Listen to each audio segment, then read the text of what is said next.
Hey, can anyone find a handle? Oh, thank you, my friend. You're a real hero. Unbelievable. What's your name, young lady? Well, my real name's Angela, but my friends call me Jelly. What? Oh my God. Did we get that? Please tell me we got that.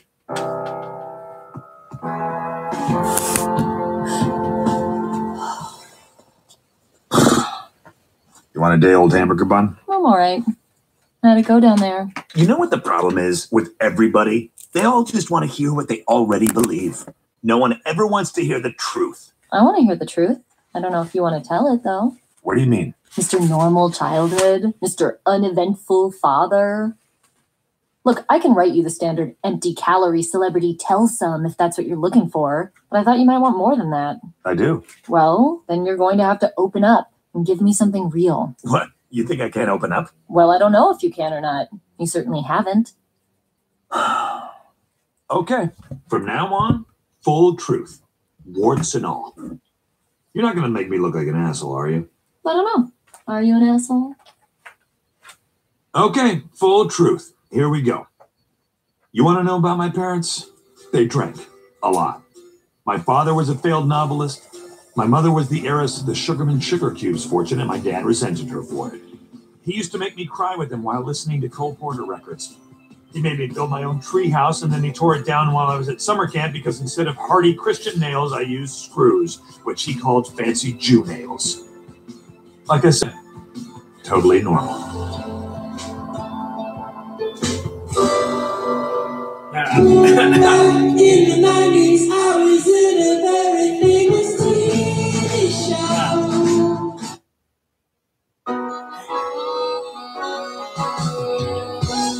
Who wants chocolate chip pancakes? I do. Ethan, didn't you already eat your pancakes? As Oliver North would say, I do not recall.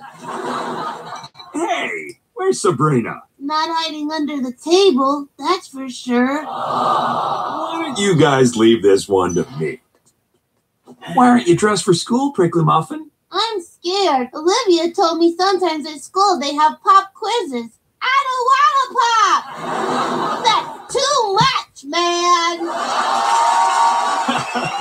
Sabrina, nobody's popping on my watch. You stick with me, and I promise you, everything's gonna be just fine. Cut! Boom in the shot! What? I'll be in my trailer. No, I'm just horsing around. You folks enjoying the show? And how about Sarah Lynn and Sabrina? Isn't she wonderful? Oh, thank you. Sarah Lynn. You remember that name. That's the one, everybody. Hey, you see those people? Yeah? Well, those boobs and jerkwads are the best friends you'll ever have. Without them, you're nothing. Remember that. Let's take it back to Prickly Muffin. Your family will never understand you. Your lovers will leave you or try to change you. But your fans, you be good to them, and they'll be good to you. We are rolling. Sound speed. The most important thing is you gotta give the people what they want. Even if it kills you. Even if it empties you out until there's nothing left to empty. No matter what happens, no matter how much it hurts, you don't stop dancing, and you don't stop smiling, and you give those people what they want. And action. Why aren't you dressed for school, Prickly Muffin? You might remember her as the adorable Sabrina from Horsin' Around. But on her new dance pop album, Sarah Lynn wants you to know that she is hot to trot. Why don't you touch my prickly muffin? My prickly muffin. Ooh, it's prickly and it's muffin and it's good. It's really awesome. What is the message behind your music? America needs to know that I'm not that little girl anymore. I'm a grown-up, sophisticated woman now, and I have sex, and I do sexy things. People like sex, okay? And since I'm sexy right now, they like me. Are you at all worried that audiences will grow bored and abandon you for the next sexy thing? Are you kidding? I'm Sarah freaking Lynn. I'm gonna be sexy forever! Pop star and child actress Sarah Lynn celebrates her 30th birthday this month, raising the question, does anyone care about Sarah Lynn anymore? After all, she is 30. Here to answer that question, sexy 14-year-old dubstep wonderkin, Sextina Aquafina. Hey! Sextina, what's your take? I love Sarah Lynn. I grew up on her music. Okay, she's like an inspiration. But now she is old and shriveled and gross, and nobody want her no more. Okay, they want Sextina Aquafina, baby. Haha, you're delightful. So, where does Sarah Lynn go from here? Oh, you know where she should go? She should go wherever famous people go when they're done being famous, and nobody cares if they live or die. How could that be?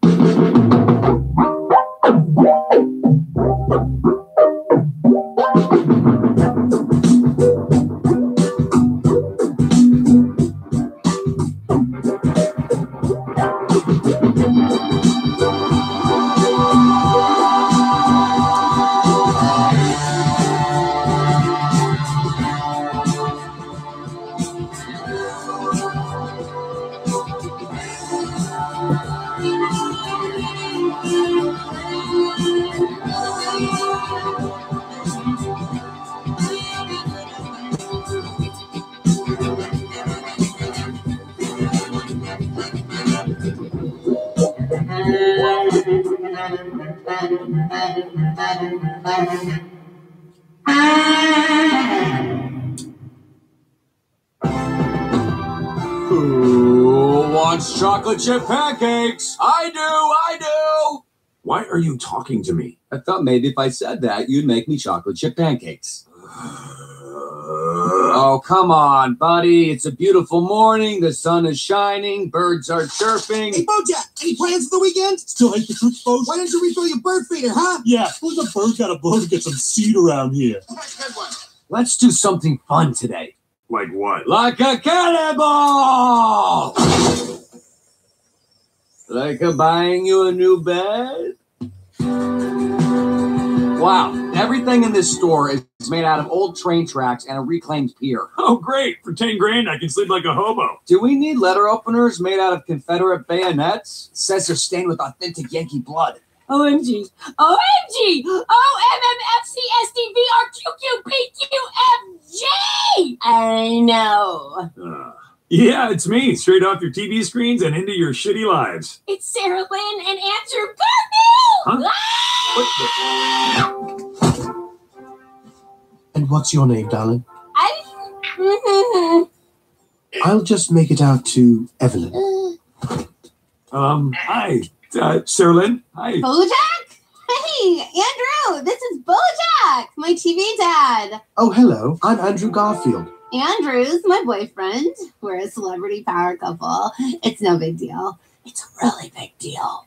Sarah Lynn, I actually wanted to talk to you about that. When we started dating, you were the biggest star in the world.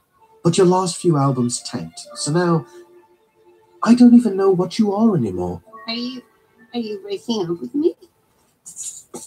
Oh, bother.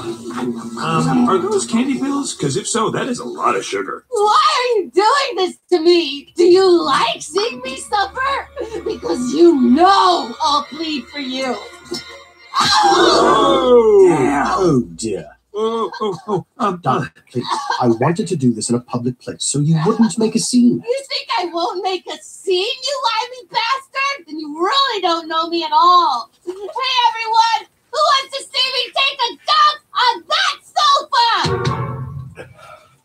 And then she took a dump on a sofa, made out of a reclaimed propeller. Where's Sarah Lynn now? I checked her into promises. 28 days, she'll be good as new. How did it feel to check the girl you raised on television into rehab? It was tough. I would have liked to reconnect with her. At least we got to bond a little on the drive to Malibu. I can see my organs. Oh, whoa, she is losing a lot of blood, Bojack. Beautiful day for a drive, though, huh? Well, maybe the two of you can catch up some more when she gets out of rehab. People don't usually want to hang out with me after rehab. I'm really more of a before rehab friend. I think it's going to be a long time before I see Sarah Lynn again. How could that be?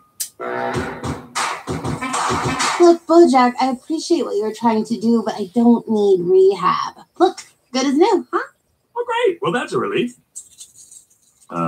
Should you be taking all those pills? It's dextroaxylphenylbarbital. I got it from a doctor. Your doctor or just a doctor? I don't know, some doctor, okay? I met him at Adam Levine's Halloween party. I think he said his name was Doctor Who. Yeah, I don't think that was... Ah, goddamn. Are you supposed to be snorting it like that? Ah! What are you, the paramedic who restarted my heart at Adam Levine's Halloween party? Okay, so before we put to bed the whole you going to rehab thing. Bojack, all my life I've never been forced to confront my problems head on. No one has ever said no to me. Ever. So, is it cool if instead of confronting my problems head on, I just hide out here for a little bit? Sarah Lynn, I hear what you're saying, and I think I know what you need. You just need a strong, responsible adult to say, yes. Yes, you can move in with me. This is going to be fun. Hey, everyone, the old gang's getting back together. Three little orphans. 1, 2, 3.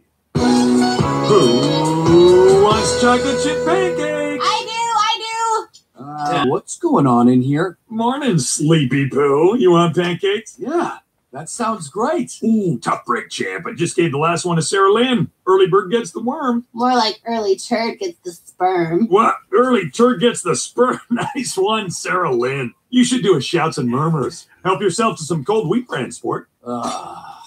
Thanks for letting me crash here, Bojack. The guest room is yours as long as you want. You have a guest room? Why have I been sleeping on the couch for 5 years? You'll get the guest room when you've earned the guest room. And these pancakes are so good. All Andrew ever wanted to eat was stupid lasagna. Andrew Garfield loves lasagna. I don't want to talk about him. Bojack, can you drive me to the mall today? I really want to go shopping, but I'm not allowed to drive because somebody got a DUI. That somebody was you, right? I don't have to answer your questions. What are you? The cop that pulled me over after Adam Levine's Halloween party? Honey, do you really think going to the mall is a good idea? I seem to recall another time you went shopping when things got pretty out of control. Oh, that's too much, man.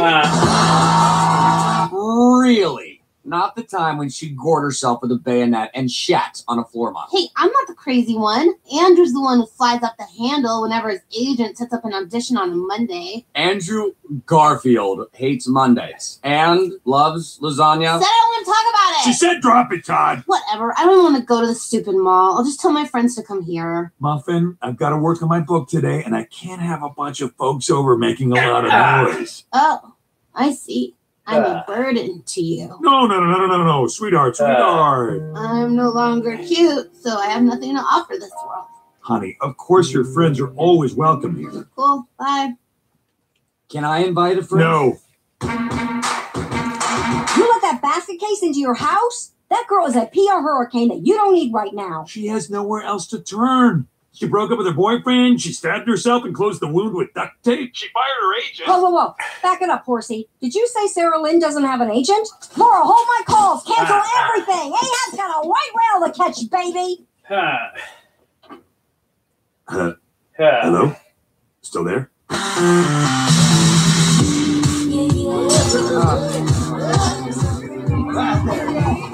That's fragile. No. Oh, wait. Whoa, hey. Ah, leave her.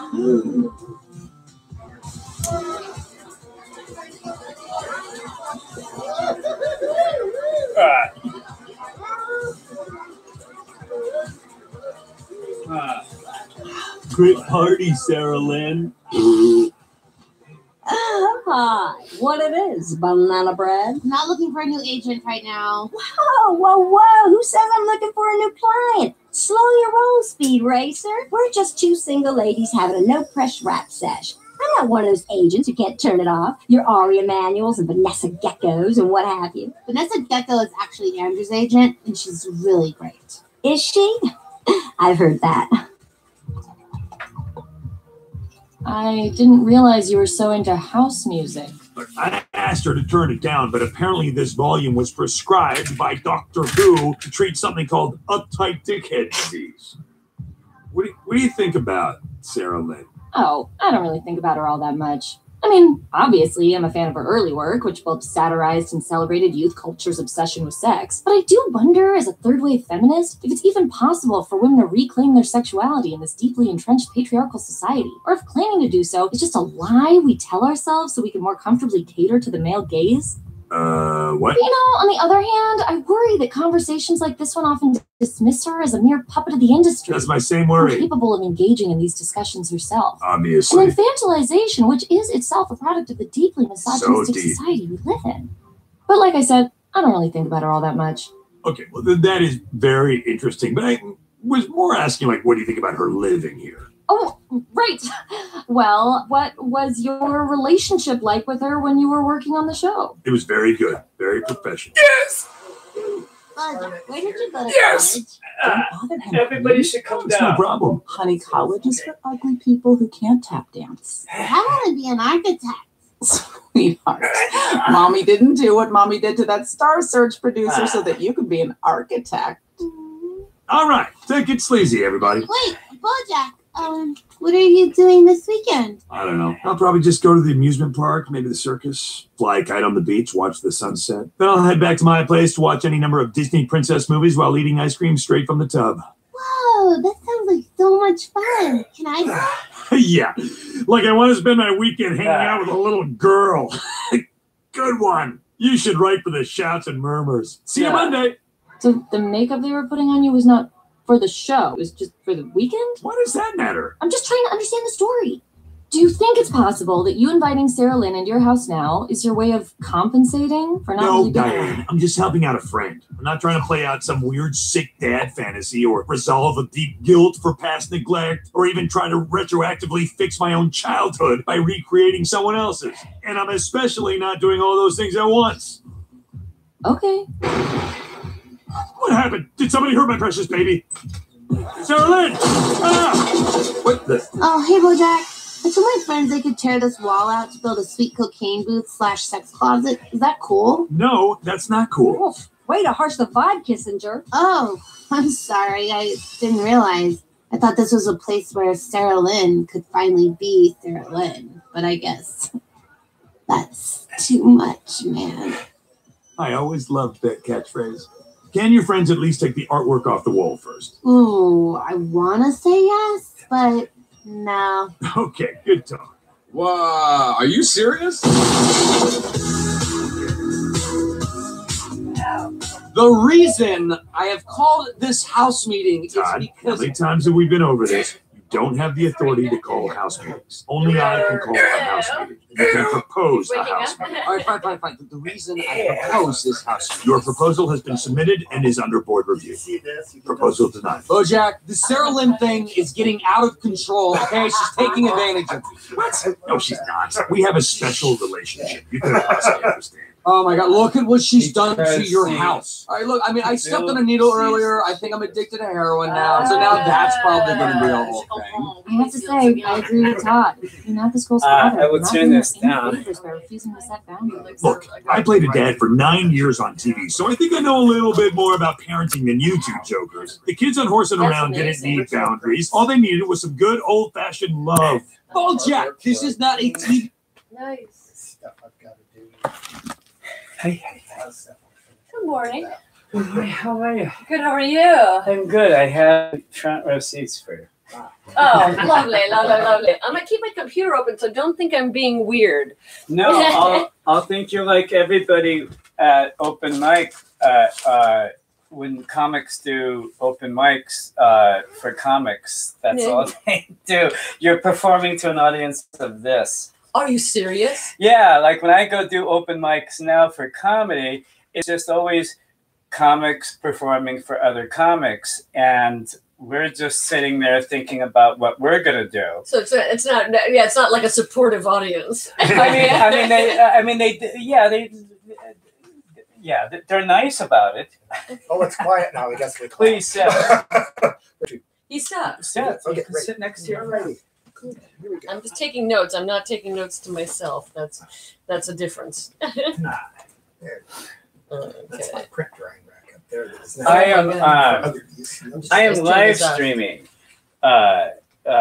even as we speak. Okay. Yeah, but you're not on camera. Don't worry. Okay. Got it. That's good. Because in the event that something amazing happens, years from now, when they do the documentary on You will me, have. it's ridiculous how much that idea rules my life. It does. I always walk around secretly believing that someday I will be so important that all of these ridiculous little films and movies and pictures and essays and blah, blah, blah that I have done will come in very handy. I believe that. I might need some electricity. I just realized that this is not as I was using it last night, away from electricity. So I'm a firm believer in that myself. What? That you are going to make it. Well, it's ridiculous, and it's not like I really.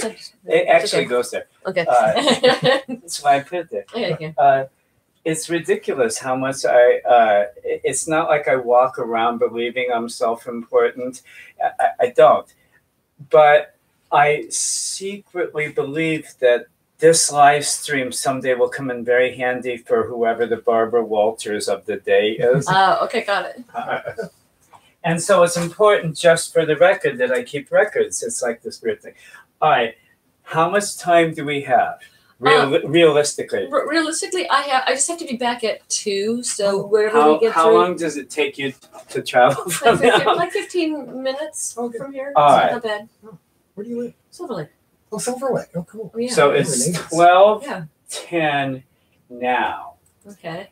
And let's say I want to be done at 1:30. Okay. Which gives us an hour and 20 minutes. Yeah. Which is exactly what I said the show was. Now, what will be interesting is to see what it is. So I made this rule that I'm going to try to. I know what the times are. Yeah. I have the. To me too. Yeah. Yeah. So I'm going to allow. But I'm doing this. It's 12:10. I have 8 minutes to do an opening number for you. Okay, good. So I want you to hear in your imagination a walking bass. Mm-hmm. So it's very much boom, boom, boom, boom, boom, boom, boom, and then brushes, boom, boom, boom, boom, boom, tinkle, tinkle, boom, boom, boom, boom, boom, brush. Ba ba ba bum ba ba ba ba bum. I'm nothing bum bum ba bum bum, but I'm all I think about. Bum bum bum ba ba bum. I'm the rotten apple of my eye. Bum bum bum. I demand that you love me. I won't respect you if you do. Wow, wow. Do all I can. Wow, to push it back. Wow, wow, wow. Then stick to you like glue. Ba, ba, ba, ba. The best that you can hope for. Wow, is a medical breakthrough. Oh, I think about boom, ba, ba, ba, bum. So, and then we have a little monologue where I say, be really helpful if I had it in front of me. I'll wing it. Those are the first words to the first song that I ever wrote. I could have written a lot of things, but I chose to write about me. I think any psychotherapist would have a field day with that idea. I'm nothing, but I'm all I think about. So important that I would write those words. A therapist would have a heyday with that. Why do you think I wrote them? I'm nothing, boom, boom, but I'm all I think about. You know what's always really bothered me about this song? It's not that the lyrics aren't great, sparkling, genius. In fact, they are. And it's not the tune. It's catchy, it's hummable, and it tells a story. It's insightful, interesting, self-deprecating, all things I'm good at. No, it's just never gotten the response that I wanted. And I finally figured it out. It's you. It's you, the audience. I know, it's my fault. The lyrics are so fast, so interesting, so clever, right? I've got you thinking and feeling all at the same time. I just want to break it down for you. Let's just go back to the top, boys. Make it jazzy. Ba-ba-ba-ba-boom. I'm nothing but all I think about. Okay, you know that part. I'm the rotten clever apple of my eye. Ba ba ba bum. I demand that you love me. It's true. I will stop speaking to you for things you don't even know about. Won't respect you if you do. That's true. You know, Mark Twain said that he would not belong to a club that would have him as a member, and I would not marry a man that would ask me. I mean, come on. I've seen his taste. I can just imagine the living room. Here's the problem. He's not good enough, and he could do better. I demand that you love me. I won't respect you if you do. Do all I can to push you back. Get away! Then stick to you like glue. Where are you going? The best that you can hope for is a medical breakthrough. And by medical, I mean marijuana. And by breakthrough, I mean brownie. I'm nothing. Why do you think I live in California? Nothing. But I am all I think about. Boom, ba, ba, ba, bum. Now I know what you're thinking. You're thinking, oh, sure, he's charming, interesting, but Jesus Christ, how did he become such a mess? Well, I would like to introduce you to my mother.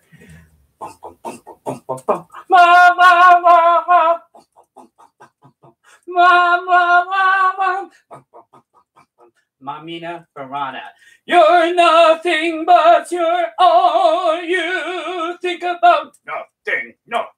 You're the rotten. You see where this is going. I should probably tell you. I'll tell you in a second. I was taught to take pride in shame. Take joy in stress and strife. I should probably tell you she's Irish.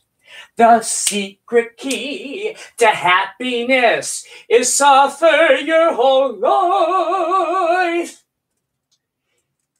So if you pat me on the back, I prefer you hold a knife. Stop! 'Cause I'm nothing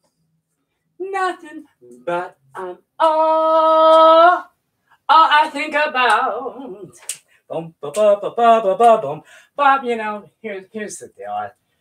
Over a lifetime, a team of experts have never exactly agreed. We all know I'm somewhere on the spectrum. We just don't know exactly where. They've never gotten it right, and they have tried me on every medication possible. They had me on everything but roller skates. Blah, blah, blah, mental. But here's the deal. I fuck that. We're doing it my way. Blah, blah, blah. Here's a bridge. So here I am before you tonight. Despite the fact I'm a mess, I don't know if I'm doing this right. But here I am to confess. I'm nothing but I am all I think about. I'm the rotten apple of my eye. My disorders and dysfunctions are the best that you can get. I have maladies and miseries they ain't discovered yet. But I am perfect as I made me.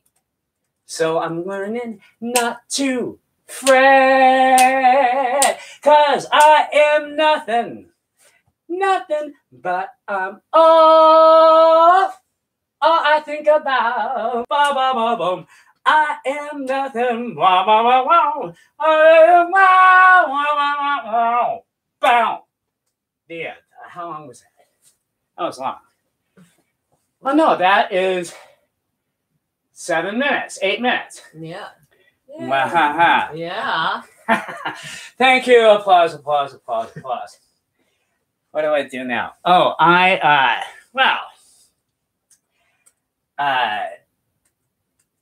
so this is where I would talk about childhood and childhood torture and blah, blah, blah. We can spend a lot of time doing that, but I could probably explain my crazy, crazy, brilliant, crazy, asylum crazy, alcoholic crazy mother. But it's really better to do it in song. And then whatever funky introduction is. Mama. Oh, where's my gun? Let's see. It's how long did I give myself? Okay. Okay. Don't worry. That's right. I have 7 minutes. So I could have done 2 minutes of bad mom jokes. But I wrote her a song instead. And Mother's Day is coming up in it. I know. I'm going to try to do the song at Oil Can Harry's. Mama was upset. Life had turned out like it did. When she ran out of folks to blame, she'd have another kid. And every other day, she would snap and flip her lid, 'cause life had cheated her, and she was so live it to be. My mama was a grease fire. Grease fire. Grease fire. Grease fire of despair. She'd scream and she'd stutter, 'cause her life was in the gutter. She'd stammer and she'd stutter like a pan of boiling butter. She was a grease fire of despair. Mama was upset the way her marriage had turned out. Not like a fairy tale she dreamed, more like a boxing bout. They only got along when the two of them passed out. She wanted Lancelot. She wanted Lancelot. You know, she wanted Lancelot. But she got out. My mama was a grease fire. Grease fire. Grease fire. Grease fire of despair. Her drinks were all swizzled, 'cause her heart had been chiseled. She crackled and she fizzled, 'cause all her dreams had fizzled. She was a grease fire. Grease fire of despair. All of which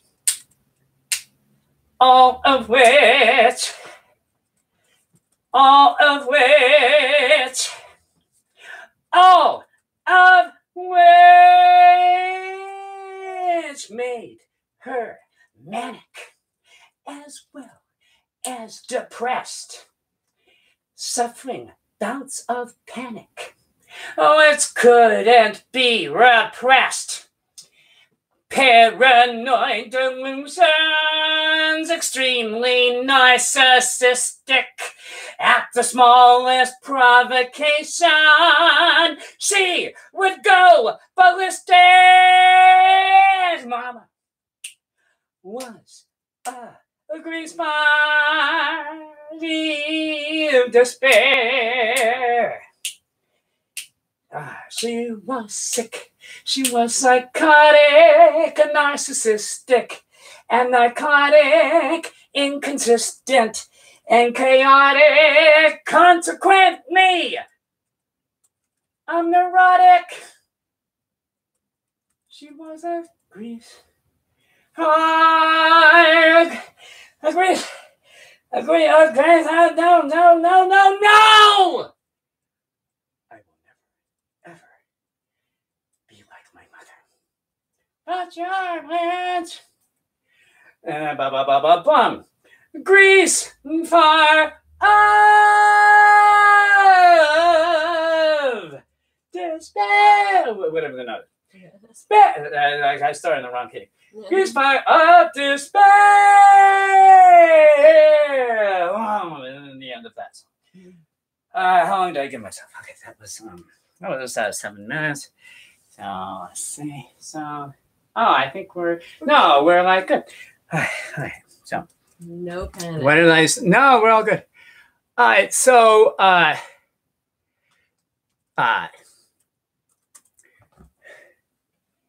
so you survive a chaos like that, and you have Tourette's, and you're put into, and they think maybe mildly retarded, but sometimes they think autistic, but most of the time they lock you in the art room because you disturb the other kids.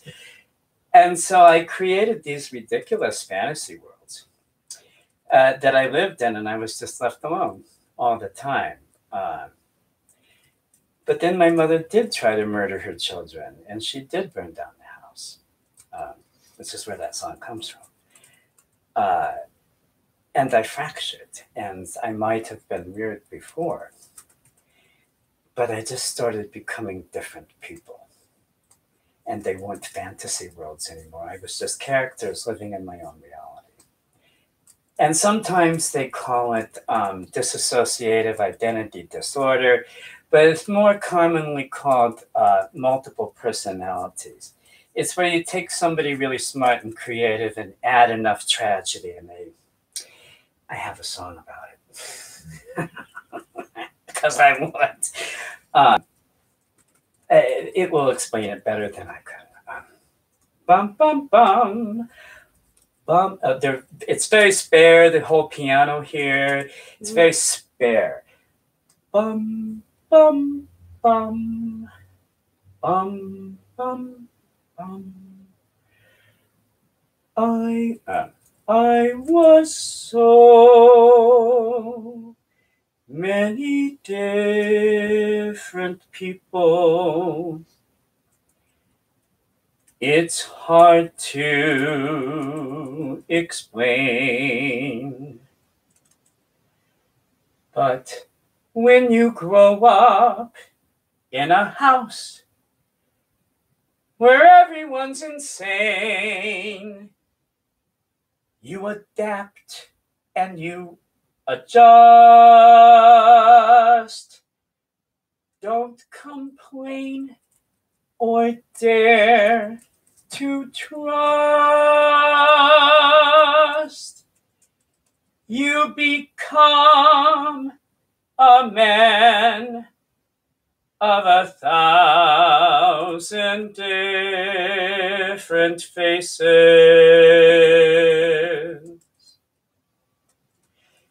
There were so many different people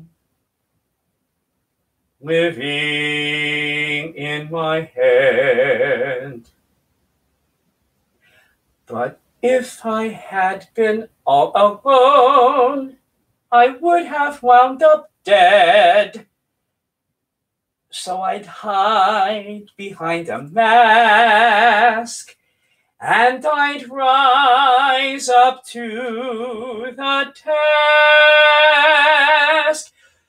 For I was a man of 1,000 different faces.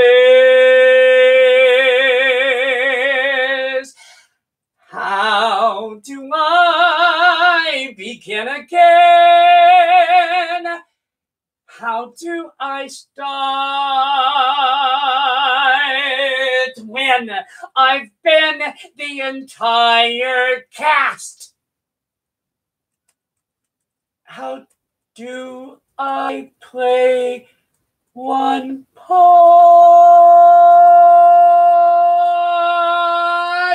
I am so many different people. I don't know how to say who it is I might have been, or who I am today. But I hope that I can find the boy I lost behind, the man, the cast behind the 1,000 different faces of my past.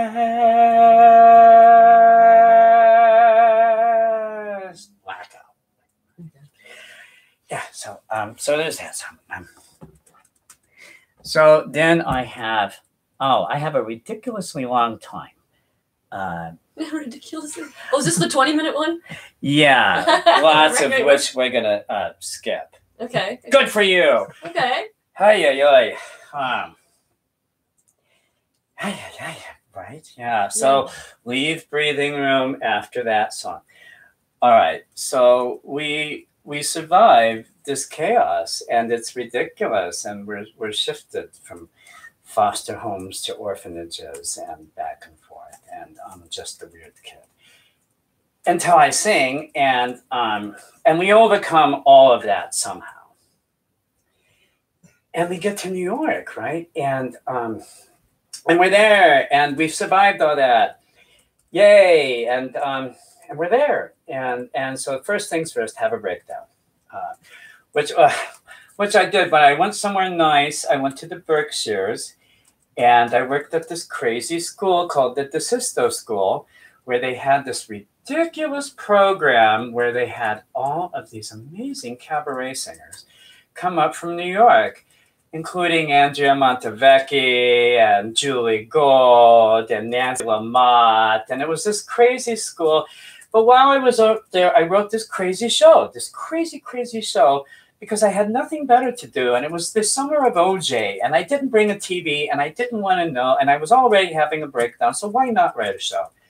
Which I did. And because I was singing with these people once a week at this crazy school where I was answering phone 4 hours a day. That's really how it started. And I was bored, and I was doing a lot of biking. I wrote this show called Vicious, Evil, Desperate Queens. And it was just going to be me and this other crazy drag queen that were up in the Berkshires. And I wrote it all, and I used only songs that we had, but I constructed it like a musical. But there were 6 characters and only 2 of us. So it had to be inventive. But somebody noticed it and said, you should do it at the French. And then I went, and the real story is, because I have a little time. Yeah. This was not the heart-aching story I was going to tell, but it's a funny story. So I finish up the summer of my breakdown, and I'm bicycling every day to Binghamton from Stockbridge. So I'm biking through the mountains more than 50 miles a day, every day, and to go to a 12-step meeting and get away from the fucking school mostly. And I'm writing this crazy show and performing with these cabaret singers and reinventing my life. And by the end of the summer, the school sponsors me to do the Boston, New York AIDS ride. And so I literally left the Berkshires after my breakdown on a bike, and then had all my stuff shipped back to Brooklyn, where I had sublet my apartment. And so I get back to Brooklyn after my breakdown, and I'm going to reinvent myself. And I go to this audition at Wings Theater, which is just down on Christopher Street, in the Archive building. They're doing some ridiculous gay campy show, which is kind of what I thought my career was going to be. And I had put on my resume, Vicious, Evil, Desperate Queens, as though I had ever finished it, which I had not. And as though we had ever done it. We didn't. But it looked good on the resume to say I was a writer. So I go in for the audition, and she goes, "Oh, and you're a writer too?" And I go, "Oh, yeah." You know, and I had some other crap that I had really just made up on the air. And she goes, "Well, you know, we might be interested in doing it, you know, for the Fringe Festival next year." And I thought, "Oh, sure, next year. That's 9 months from now. Absolutely. It's ready to go, you know." You see where this is going. They called the next day because there had been this cancellation. And could we have it ready in a month? Because, you know, it's ready to go.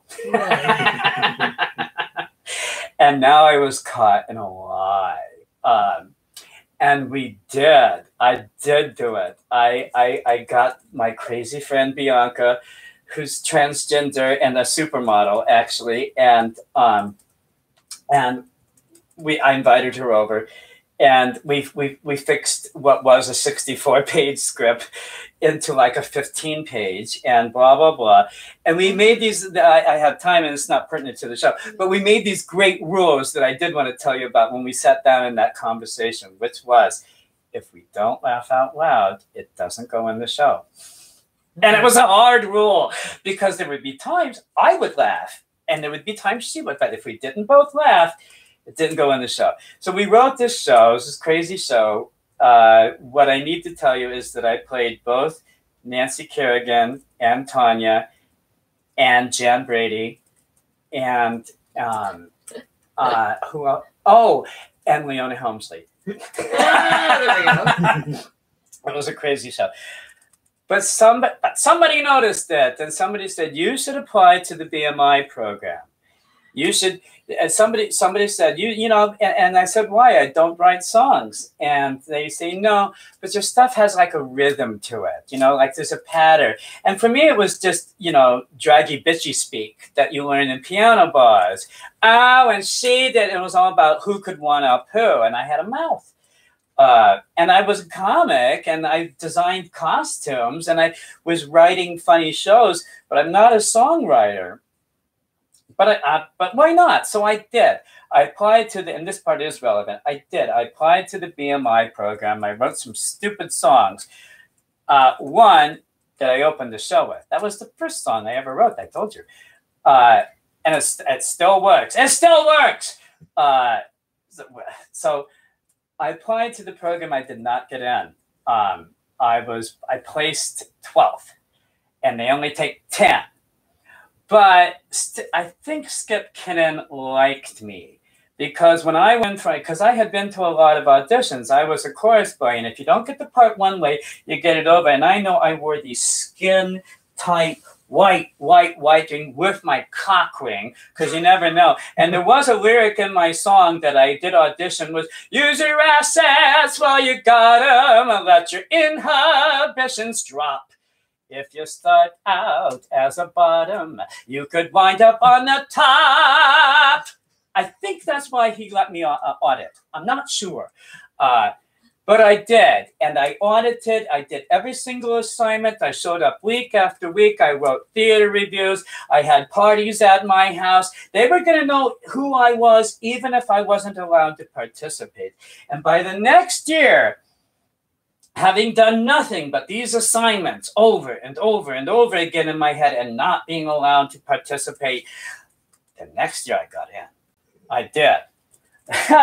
I did. And within, and the first year was great, and I'm a star, and it's fun, and I'm having big parties. Because the other thing I did after my breakdown was not just get into this writing program, it was marry a millionaire.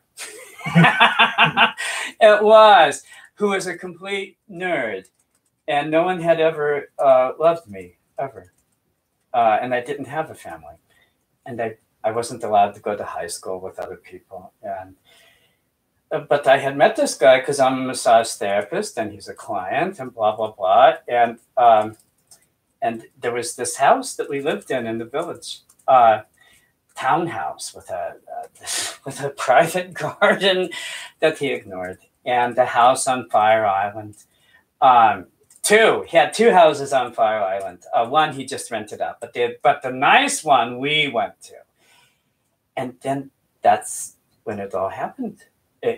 Everything worked, and it was all worth it. Like the crazy mom and the horrible upbringing and evil child and being left alone, and Tourette's and blah blah blah. And it was all worth it because, like, for this moment, I'm in this amazing writing program, and I'm married to a millionaire in a beautiful beach house, you know. And it wasn't just that I was writing shows. That's when I started. Then I won the logo for the Heritage of Pride parade because I'm a graphic designer and a jewelry designer and a costume designer and a garden designer. And my things were winning awards just like everywhere. And there in the middle of that, and there I was. And it wasn't just that I was in the show on Fire Island. I was Jeffrey in Jeffrey, and Paul Rudnick, the writer of Jeffrey, walked down from his house to see me and tell me how great I was. And then, and it just got better. And I started at BMI in 1998, and in 2000, I won the very first Jerry Harrington Award. The very first Jerry Harrington Award for Outstanding Creative Achievement in Music Theater. I was the second-year winner. The person from the second year that won. I was in the second year of the workshop. You have heard of the other winners. From the advanced workshop was Jeff Marks and Robert Lopez, who were writing Avenue Q. And from the freshman class was Kristen Lopez, who wrote a movie called Frozen, and me. And Jeff Marks and I and Robert Lopez shared the stage at City Center. They were doing, I was one of them. And they were doing the City Center Presents new 10-minute musicals, and I had one. And I was on the same bill as Jeff Marks and Robert Lopez. And we did this song. Well, that's going to be a tough transition. This was from my song that from the show that I was writing called, at the time it was called Leap of Faith, and then it was called Nothing, and you heard one song from it. But there's this moment in the show where the character, very much based on me, has had enough. And he decides to commit suicide on New Year's Eve. What he decides to do is go to Times Square and watch the ball drop. And when he gets there, he can't get out of the subway station because they have cut it off. And he can't even watch the ball drop on New Year's Eve. And the rest of his life is shit. And that's when he decides to commit suicide. Just as a train is coming in to the station, he has made the decision to jump, and the crowd is counting down 10, 9, 8. But Jimmy Joe is delusional. 7, 6, 5, 4, 3, and he thinks the crowd is telling him to jump, jump, jump. And I swear I did. I swear I jumped. But all those voices in my head, they started singing.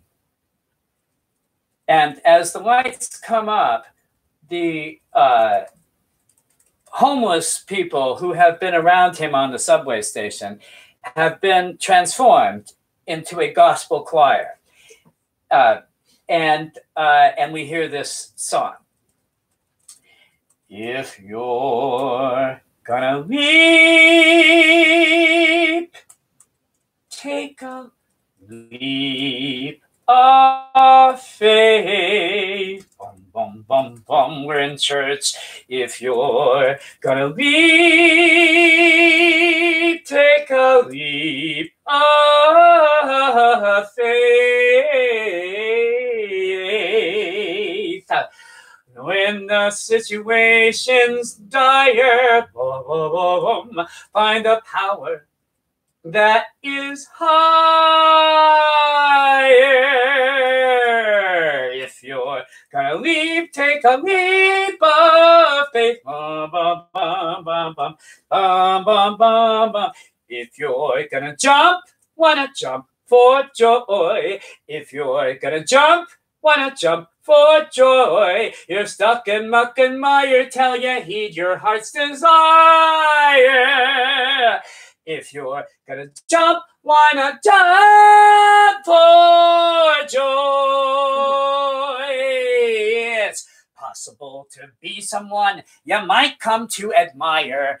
Drag your butt to rehab, to sobriety aspire. Time is running out, your freshness date will soon expire. If you're gonna leap, take a leap of faith. If you're gonna leap, take a leap of faith. Get ready to perspire. Faith is easy to acquire. If you're gonna leap, take a leap of faith. Bum, bum, bum, bum, bum, bum, bum, bum, underscore. Bum, bum, bum, ba, ba, bum. You see, ladies and gentlemen, that was not the only miracle that happened to me that night. Oh no! You see, I only had 1 quarter in my pocket. And I found a payphone in the subway that worked. So I called the operator and I said, operator, give me a. And this is what I got. AAA Emergency Road Service, may I help you? AAA, I asked the operator for AAO. I'm never gonna have another production number dream sequence in the middle of a subway platform on New Year's Eve with homeless people as background choir singers. Sir, have you been drinking? Who are you, my parole officer? Well, sweetie, why do you think I am working on New Year's Eve? Now, I get off work in about 5 minutes, and when I do, I'm going to come get you and take you to a meeting. Happy New Year. Dun, dun, dun, dun, dun. And the thing of it is, she's dead. You just never know. Sometimes a miracle can sneak up on you. When the situation's dire, find a power. I can't do this anymore, but it used to be a 2-octave slide up to a high C. It did. It did. But I smoke a lot now. When the situation's higher, find a power that is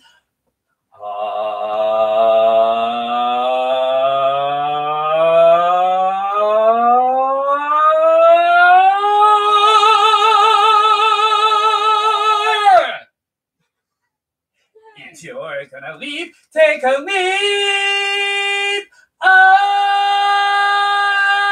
that's high. Faith, amen, blah, blah, blah. This is romantic. I was on the stage with that song with Jeff Marks and Robert Lopez, and it was great. And I'm starring in shows and I'm designing costumes, and you all want to know what happened.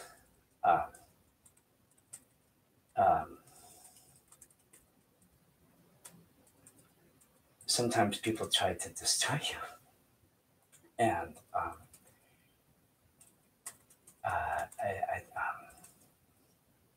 don't know. Sometimes people try to destroy you, and they almost do. And then 15 years goes by. Stan, I don't understand. I never have. But he was the only man that said that he loved me, and And he went crazy. And he started out this nerd from MIT and Harvard graduate, and he's a genius at computers. Like a genius, Mensa and genius, blah, blah, blah. And he understood me and all of my phobias and routines and diagnoses. And then he tested positive and blamed me for his, and then I tested negative. So he had been walking around blaming me for that, and then I wasn't. And then it was very apparent. And then whatever he was doing in his office, because that's all I did was be in his office all the time. It's an investment bank or a venture bank, or I don't know. We lived in $1 million house. And we had a house on Fire Island, and I make dinner and put on shows. And he went crazy. And we're going to lose the house. NASDAQ, blah, blah, blah. So I stopped writing, and I'm going to save the house for the only man that has ever loved me. And I'm not going to leave. So I'm a massage therapist, and I go back to work, and we convert one of the front bedrooms in to a studio. And then Stan begins drugging me, and I'm sober, and he begins drugging me and manipulating me, and all I'm allowed to do is work, and this makes sense to me somehow, and then he's filming me, and somehow in the middle of this, I'm losing a grip with reality, and he's encouraging that. And after doing that for 2 years and not actually leaving the house, he had me at some point shackled in the basement, filming this. And this was the only person that I ever loved. And I never had a family. And he kind of counted on that. And I lost my mind after that. I did escape. I found out a couple of years later that my replacement was found dead next to him.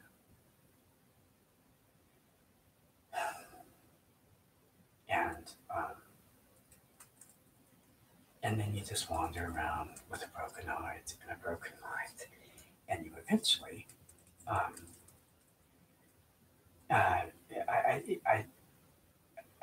tried to pull it together several times, but he had told me that everything was filmed and that he would release those films, and the name Tony Buckley would be ruined forever. So I keep changing my name. There's a lot more to that story, but that's pretty much why you have a breakdown for 15 years and stop singing and dancing. Until, and then about 5 years into that, I will pull it together and became a creative director of a church. put on my show because I would, and got a review, and then I got cancer, and I was living under a bridge in Long Island, and I was going to cancer and radiation while living under a bridge in Long Island, and collecting cans and bottles. I was recycling while living there because the shelter they put me in was just really dangerous. It was far safer where I was. But it was Thanksgiving, and I had enough money to go to a movie, and I thought that would be a nice thing to do. I would go to a movie, and I would pick something safe, like anything Disney on a holiday. That would be good for me. So I go, and this was whenever it was, but somewhere around 5 years ago. So I go, and I watch I'm watching, and I love it because it's Disney. And the songs sound really familiar. And then at the end, I'm dying to see who wrote the songs. And it's Kristen Lopez. It was Kristen Lopez. And I remember the last time I saw her, she said, "We Harrington Award winners have to stick together. And I live under a bridge."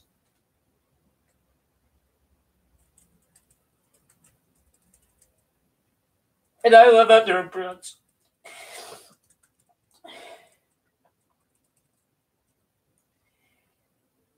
And then there are a lot more breakdowns. Until the story of anyway, we're in Los Angeles and we're chronically homeless and we die. It's a very sad story. But then we didn't. And it's I'm sent to the Midnight Mission, and which is where I had been attacked before, which is kind of how I wound up there. But I'm back at the Midnight Mission, and I have no teeth, no glasses, no ID. No one to put on in case of emergency contact. I have to make some money, and if I stay there for very long, I'm either going to die or kill myself. What will you do?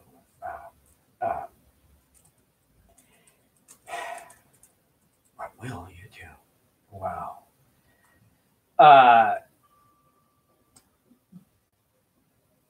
I got any number of decisions super correct. I did. When they let me out of the mission the first day, I had shit to do. But number one, I had to get some fucking money, and I had to get some pot anywhere. And I had been without pot for some time. And through a series of whatever, they'll just save you the time. I did. I had lost my license for the millionth time weeks before, but it was in the mailbox where I could get it since I had already sent away for it. And once I had that, and I still had $40 left on my debit card, and I know who will buy my food stamps from me at half their value. And if I can put all that together and get my free Obama phone and my ID, then I can get some pot and figure this shit out, which is exactly what I did. Including selling the food stamps. I know how to do that. And somehow, that was on day 2. They don't let you out on day 1, or it would have been day 1. I know how to be homeless. I'm good at it.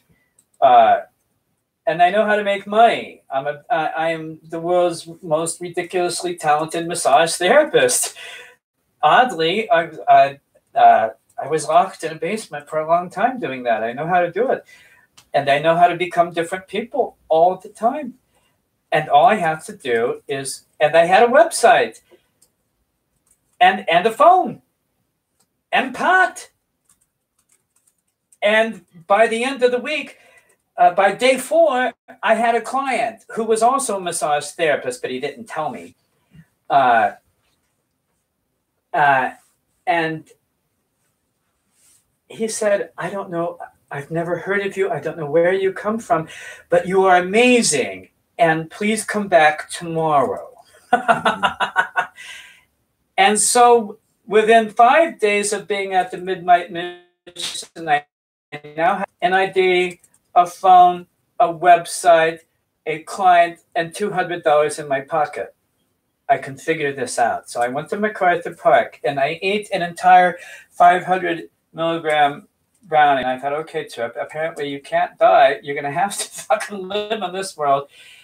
And I remembered this song that I wrote from the show that I wrote, and this character I created. And I don't know if it's an alternate personality or self-help, but I had already invented a character for this moment.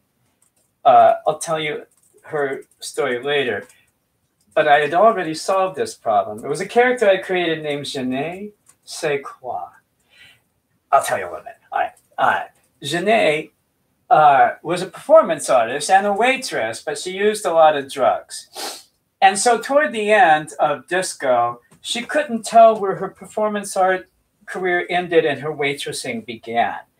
But it was on the day that Disco died that she lost it completely. And there she was at table 12 at a Friendly's in Babylon, Long Island, constructing an opera about man's inhumanity toward man, using only French fries and gravy to stage it. When security arrived, but Janae knew two things in her stupor. She knew the very definition of what it meant to be a star, and she knew she literally had a captive audience. So she put on the show of her life. And after she got out of jail, she took the security footage and she submitted it to the NEA, where she was awarded a $1 million grant to open her own performing arts restaurant, which she does to this day. She has this advice for this character who has reached the end of his rope, and it so happens it was great advice for me to give to myself. But just imagine I am Janae C'est Quoi.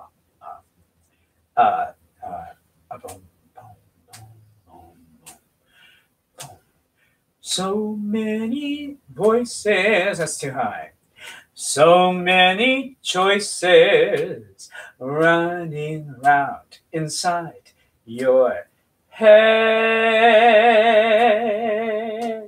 What to do, where to go, since you're living now, not dead. What? I said, not dead. Breathe, forget about your cares and doubts and suicides that don't work out. Breathe. Tomorrow you can try again, but maybe you won't want to then. Breathe.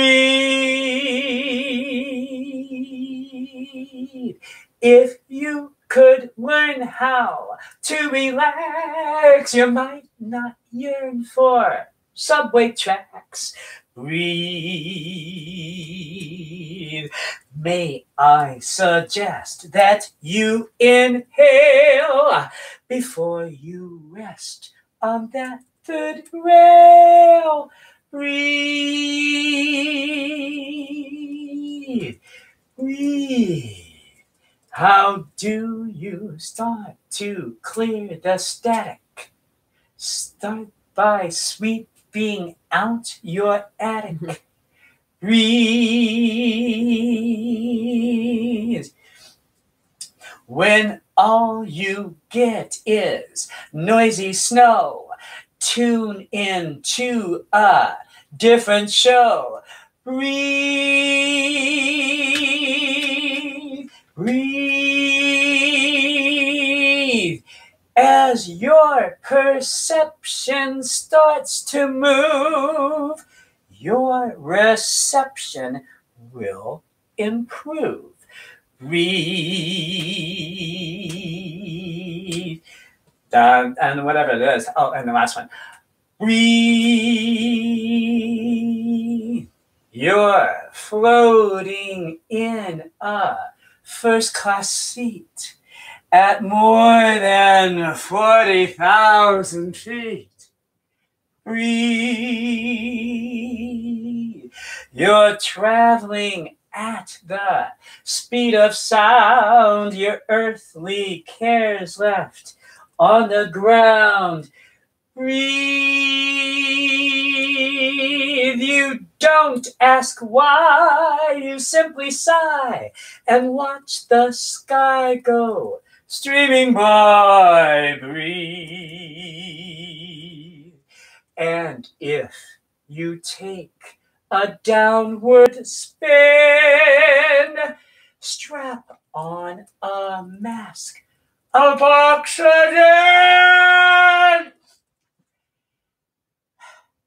and breathe. Breathe. The idea is to be vaping pot while singing that song. Real seriously. So there we are in the park, and we're figuring this out. And what do you do? I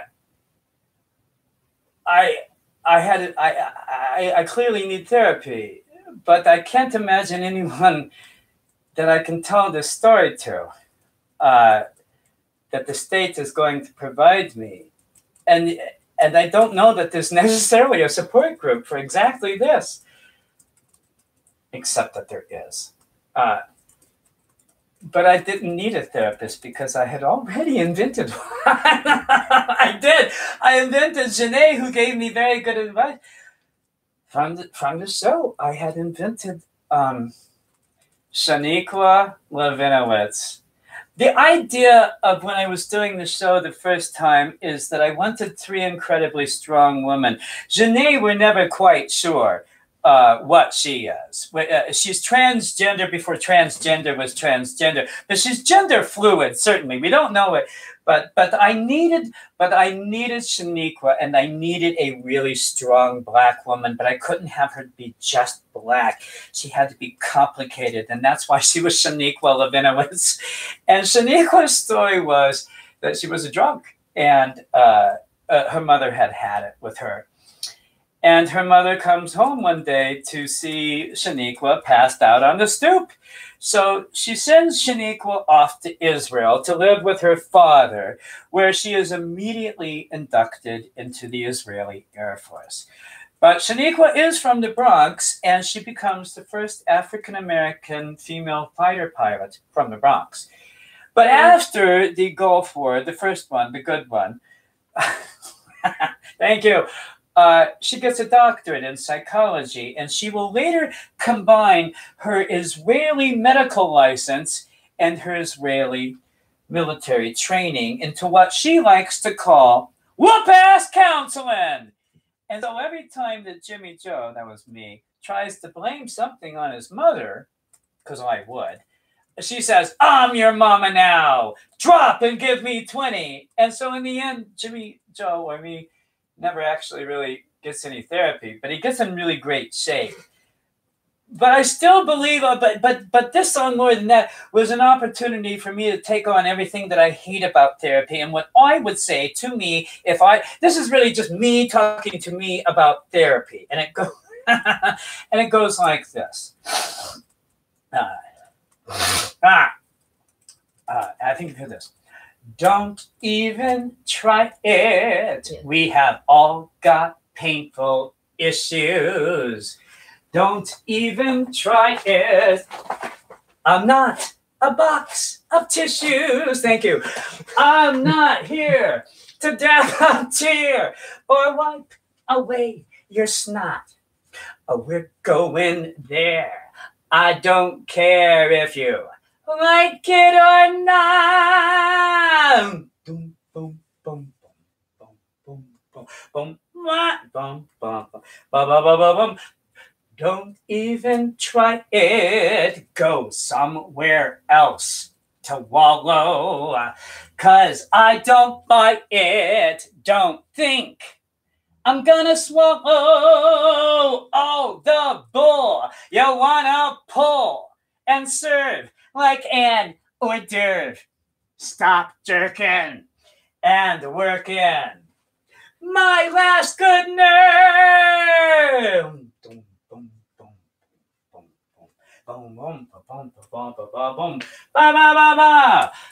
Don't even try it. Don't give me your excuses. And I've got news. The man to blame for your abuse is sitting there in my chair. It's time you face the fact. This ain't Gestalt. Wah, wah, wah. It is your fault. Wah, wah, wow. Now, clean up your act.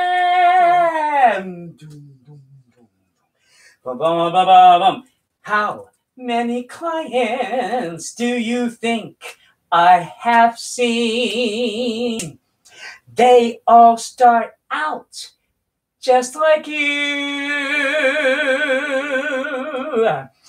Before long, nearly all slip away, and that's because they play a game of I'm a victim, who's to blame? Hashtag me too. I'm a victim, who's to blame? I'm a victim, who's to blame? Poor me.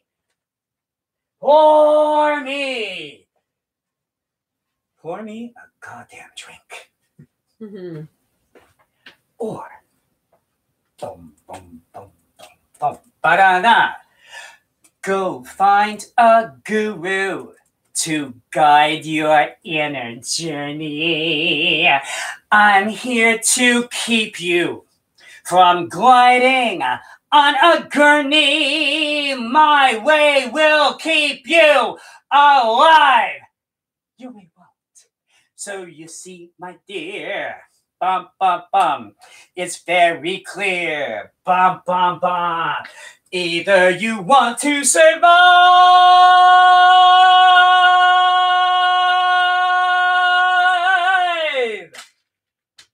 or you don't, or you won't, or you don't. Da-da-dum. Blah. All right, so that's therapy.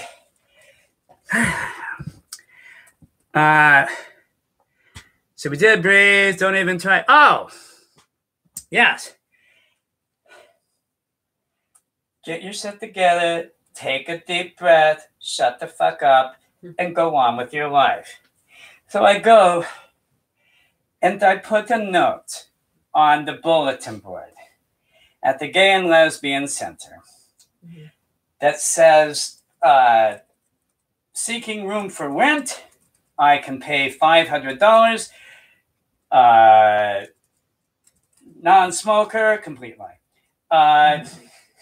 Employed, also true. Blah, blah, blah. And this guy named Roger Steele calls me.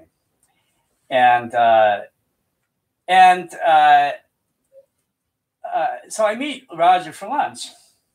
And he's adorable, and he's crusty, and blah, blah, blah. And I'm cute and charming because I'm man of 1,000 faces, and I can do that when I have to. So he said, well, what do you do? And he said, well, I'm a massage therapist in Beverly Hills, which I was. Don't ask me how I was renting a massage therapy station while living at the Midnight Mission, but I was. And so that's true. And he goes, well, blah, blah, blah. So we're talking about theater and show tunes. And I said, well, you know, I have no intention really of ever writing anything again. I have no intention at this point of ever performing. I have no intention of ever singing again. I thought maybe stand-up comedy, but but he likes show stuff. So all right, we'll talk about show stuff. I was on Broadway for a minute. That'll impress him, and we'll get a room and we'll get the fuck out of the Mission. This will all be very easy. Well, where do you like to go to cabaret? And he likes the Lyric Hyperion. And I wrote that down immediately because I knew. And then I don't hear from Roger because he's always taking vacations and off and traveling and blah, blah, blah.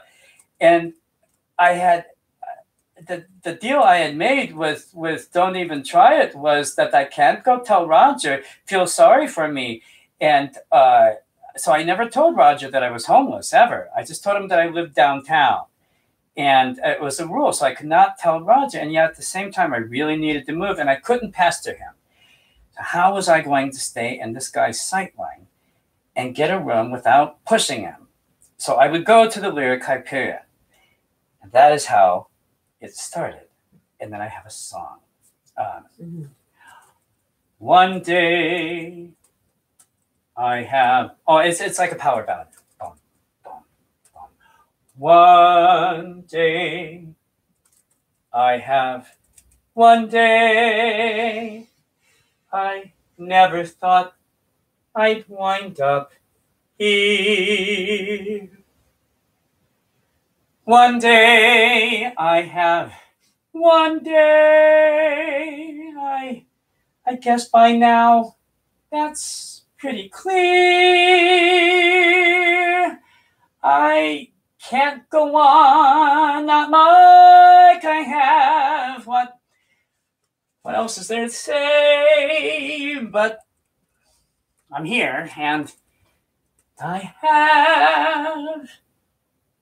One day, you're next.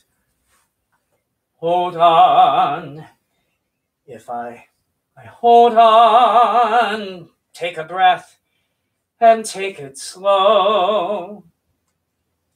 Hold on, let me hold on, work through the pain and let it go. I never thought the hardest thing I'd ever have to say is, hi, I'm Trip. And I have. One day, all I did was walk through a door. All I did was sit in a chair. Could it be that's all it is? That's all you have to do? Funny how a miracle can sneak up on you. One day, I have one day, just today. Don't ask me how. One day, I have one day. That's all that I can ask for. Now, I don't know what lies ahead, but I hope and I pray that with this one day,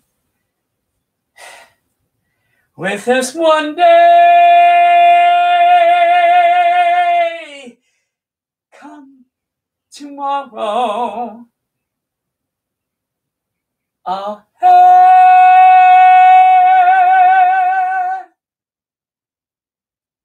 one more day.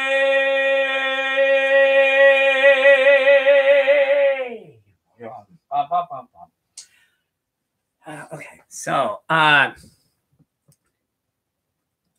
fierce Papa and Papa. Oh, good, we're almost done. Oh, and oh my God, we're like on. All right, anyway, doesn't matter what I think. There we go. This out several times. There you go.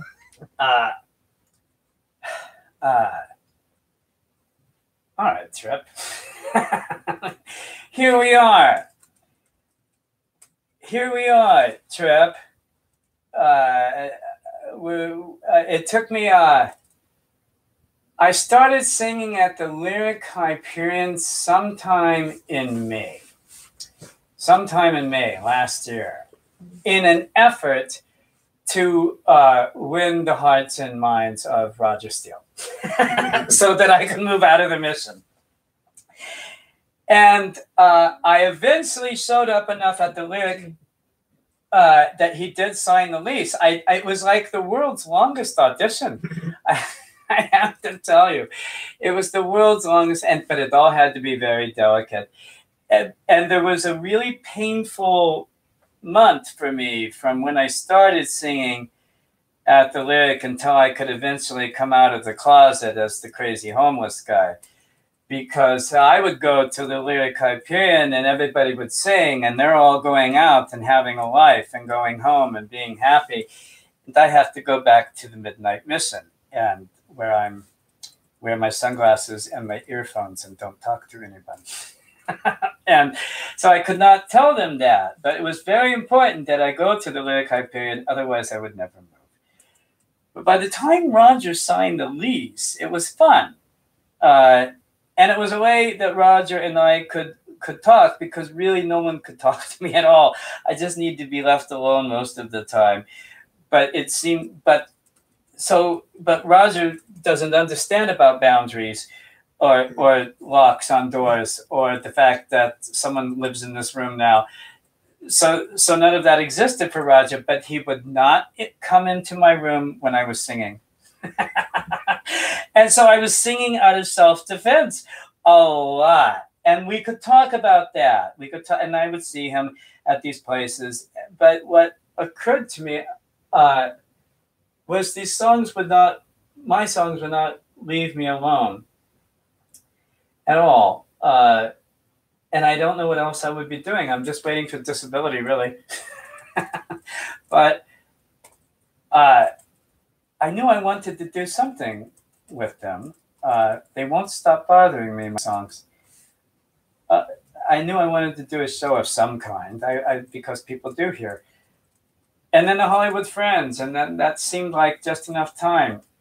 So at some point I have to say something. Trip, you who have died twice, whose mother tried to murder him, and husband, and homeless, and cancer, and stroke, you must have something wise or interesting to say. I do not. I don't. I wrote a song, though. You'll like that. Yeah, I could give you a really long introduction, but I wrote a song about it. What you need to know about this is that there is a disco introduction. Bum bum bum bum bum bum bum bum bum bum bum bum bum bum. Bum bum bum bum bum bum bum bum, and goes into a power ballad. Bum ba ba ba ba ba ba. Oh, there's a disco ball. They call you a misfit, a misfit, a mishap, and other misguided, miscellaneous crap. They misunderstand you, misjudge and mistreat you. They jail you, they nail you, or let the lions eat you. Oh, when they start to dish you. Whoa, don't reach for a tissue to wipe away each tears. No tears for you, my dears. That's crap. That's when you must snap. Da-da-da-da-da-da. Misfit. Da-da-da-da-da-da. Oh no, I insist. Da-da-da-da-da-da. It's Miss Thing. Da-da-da-da-da-da. Dismissed. I wrote it for RuPaul. You must be fierce in your mane, in your growl, in your claws. Let your scowl and your lash and the clash of your jaws give them pause.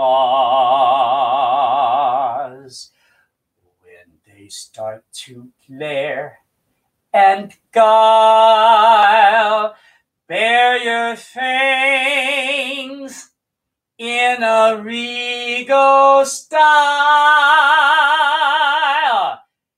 and give him a smile.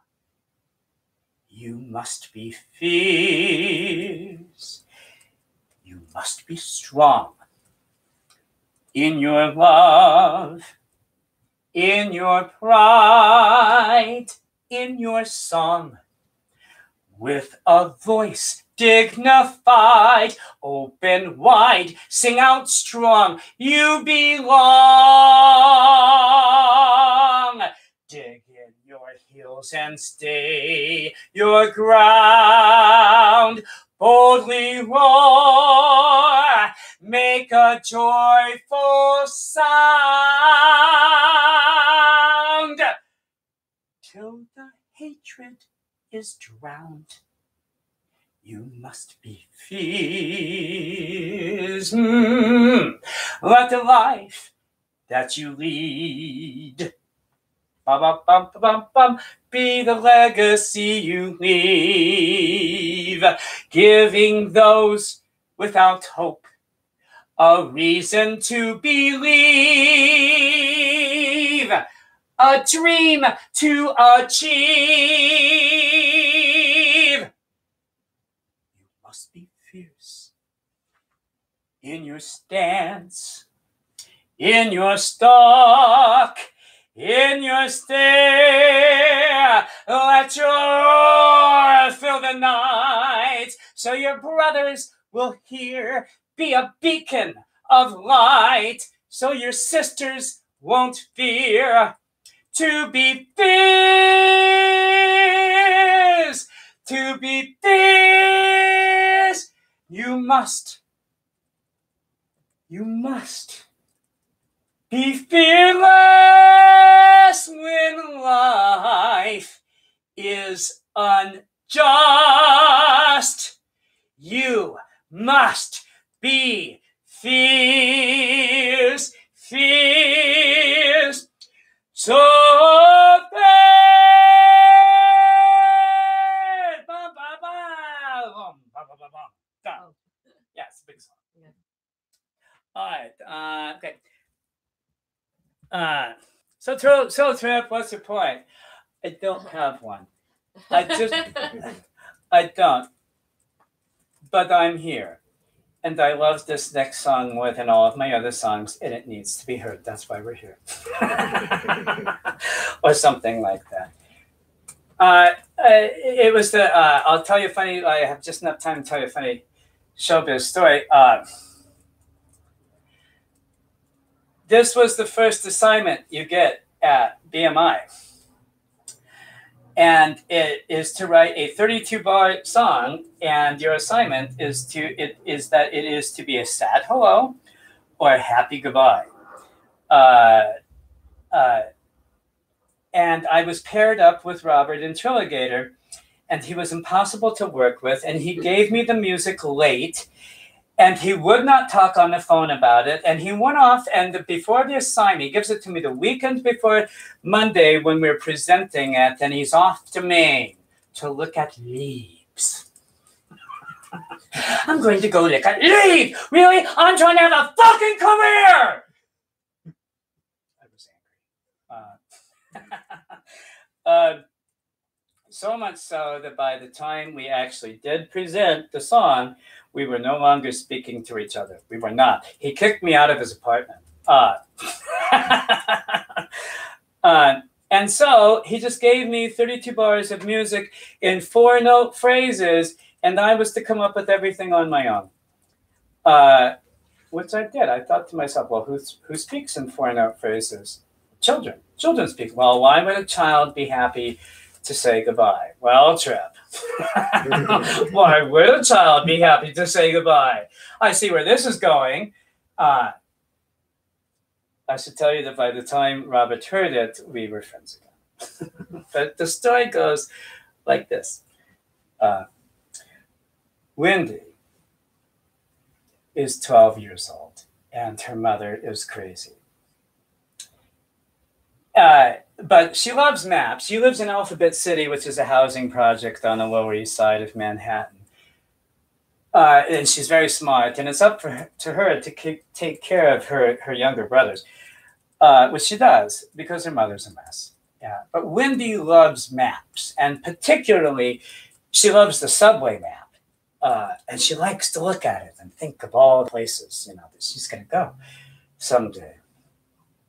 And then one day, something magical happens. Wendy finds a subway token. So she runs home to tell her little brother. She says, see this? And now the music starts. See this? It's magic, and it can take us anywhere we want to go on the subway map. And I saw a place that had oceans and beaches and everything. And we're going to live in a house. Just you and me. I know. I'll just do this for you for a second. I know a place, 4-note phrases, a perfect spot. Beds have clean sheets. bathwater's hot. Mothers don't scream, brothers can dream. They do in far Rockaway. Our train will fly over the bridge. Cupboards are full, milk's in the fridge. Dishes don't break, wishes you make come true in far Rockaway. We'll live in a house where doors have no locks, where windows aren't barred, and alarms are for clocks, where grown-ups don't lie and hallways don't stink, where fathers don't die and mothers don't drink. We've got to leave, hurry and pack. We'll run away, never look back. Never look back. After today, the spell will be broken. It's only a token away. Just you and me by the sea in far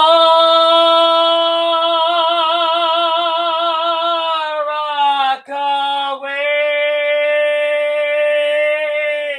Bum, bum, bum, bum, blah. Blah. We are, I hate to be all Aspergian on you, but it's exactly 12:30. I will be. I will be right back. I have to go outside and smoke. Okay, go ahead. Okay, I got my notes. Oh, wow. It's the first time I've seen the whole thing from the beginning to the end. Oh, really? Yeah. Oh, cool. Like, Okay. bits and pieces here and there. He's told me some of it, but this was all the way through. Like, Okay, cool, wow. cool. So I have my 10 pages of notes. What? Ouch. 10 pages of notes. Okay, good. Great. Oh. I think, yeah, I wish it's a little bit of reshaping type of things and pieces, and then some. I just check, just make sure my son isn't bothering me. Let's see. It's going to be powerful. Yeah, and I think there's a couple of ways to make it even more powerful. Wow. Good. Yeah, and it'll be a question. It'll be interesting to hear your feedback too. Because I mean, just I don't know if you know, I've done a lot of dramaturgy and working with new shows and development. Oh, cool. Oh yeah, I mean my MFA is in writing. All right. And in psychology. I know that. Right. So and so this is right up your alley. yeah, and there's some interesting things. The most interesting thing to think about is, what do you start with? And that's my real question right here, because right now we're on an absolutely linear train, which I don't know if it's the best way to tell a story. So that's a question I would have. Yeah. And then the other thing is, how are you feeling now? It's very much like after you speak at an AA meeting. I know. So there is that initial kind of liberation, but there's also, no, I'm in a fog. Anything you say will be lost on me. But well, that's why I took notes. I know. Thank you so much. Very cathartic. I knew it was going to be, but I didn't. Yeah. It's totally. This piece, I'm just saving this on here because I'm not going to. I'm going to go get ice. Would anybody like anything? I feel like doing things now. I just, I would just like some water. I'm actually having, I know you'll appreciate this. I have to have. I've never had one before. A colonoscopy tomorrow. Ew. Yeah, everybody, thank you for offering, right?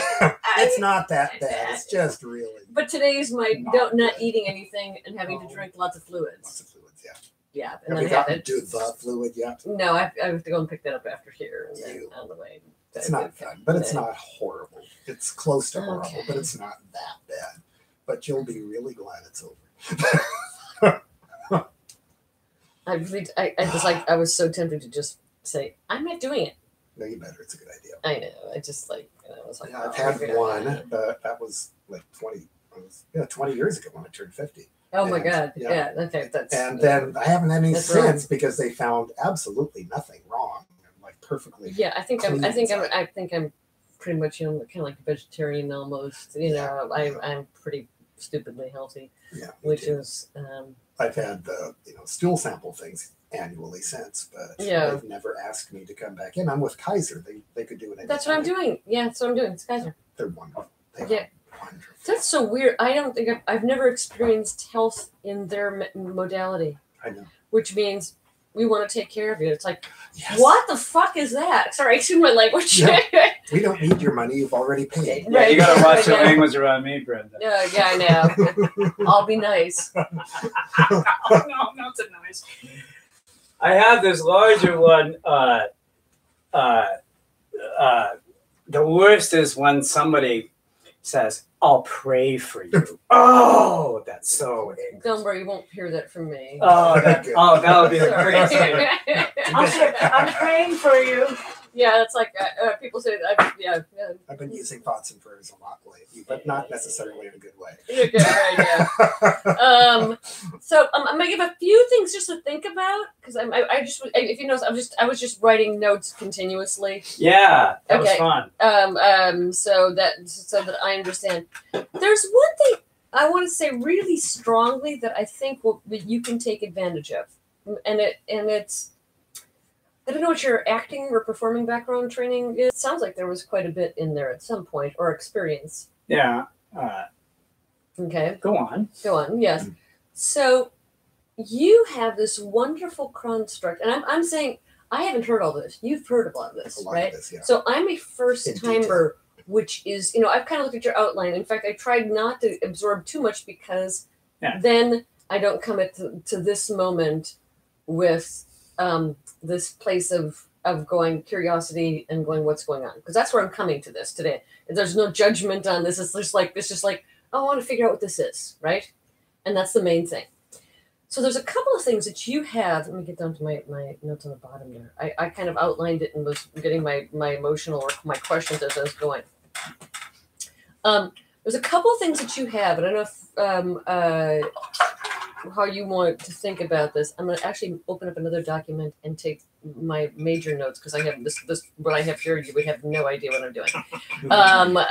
Just so this is more accessible. Well, for I'm you. still live streaming, by the way.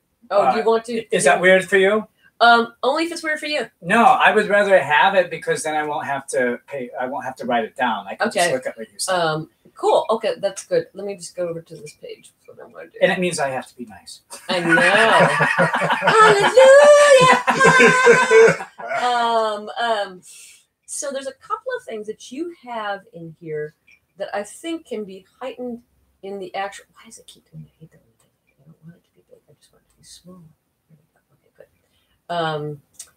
Is that you can heighten. The first one is that you have a meta structure going on, and I'll explain this, right?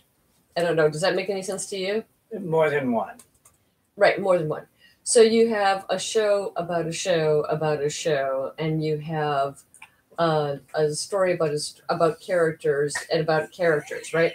So you're right. I think structurally, and it's going to take like a thinking thing.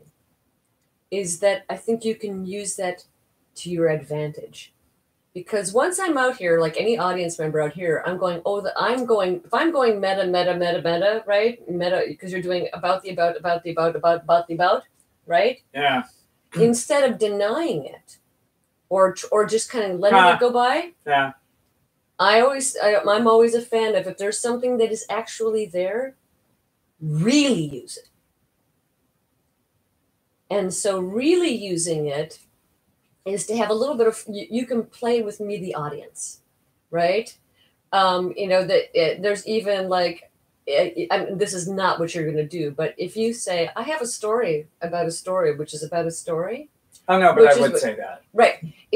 If that's the first line of the thing, right? And it's and then you don't explain it, and then you just smile at the audience. I'm just saying this is like, right? If you say to an audience, I have a story about a story, which is also about a story, which is kind of about me. But there's also a lot of other characters that are about other characters, which are about other characters, and other characters, which is also about me. And I should explain. Right. Okay. So, but if you let things sit, the one thing I think it's going to be good for you is to let, and you know, that you can just say that and then wait. Yes. The pause, the power of pause. Medicine. It is my biggest lesson that I practice when I do stand-up comedy. Wait. Same here is the power of pause. Yeah. It can be when you've been singing too, I've noticed. Yeah, I do. I have been. It's the first note that I give myself, but it's all true. The lyrics are funny. They just go by so fast. You know, there's so many of them so fast and blah, blah, blah. And it really is, if I gave myself one overall note all the time forever, it would be slow down. Yes. Power of pause. And so I'm putting those both together. So, and then in this, and I think this is where you can relate to it and maybe where you can bring it into your body. Because bringing it into your body is going to be key. Because you have a bit of energy, right? Yes, I do. Okay. Okay. So, but you work as a massage therapist. Yes. What are you trying to get people to do when you are massaging them? I'm not trying to get them to do anything. Okay. Or what do you want their bodies to leave with? Say it that way. I think, can you go with a different question? Because this will be complicated. Okay, then I'll back. Let me think of a different way. So, it's weird. I'm sorry. Right. I want your body, because like the song that I was, what's the one that you did? Breathe.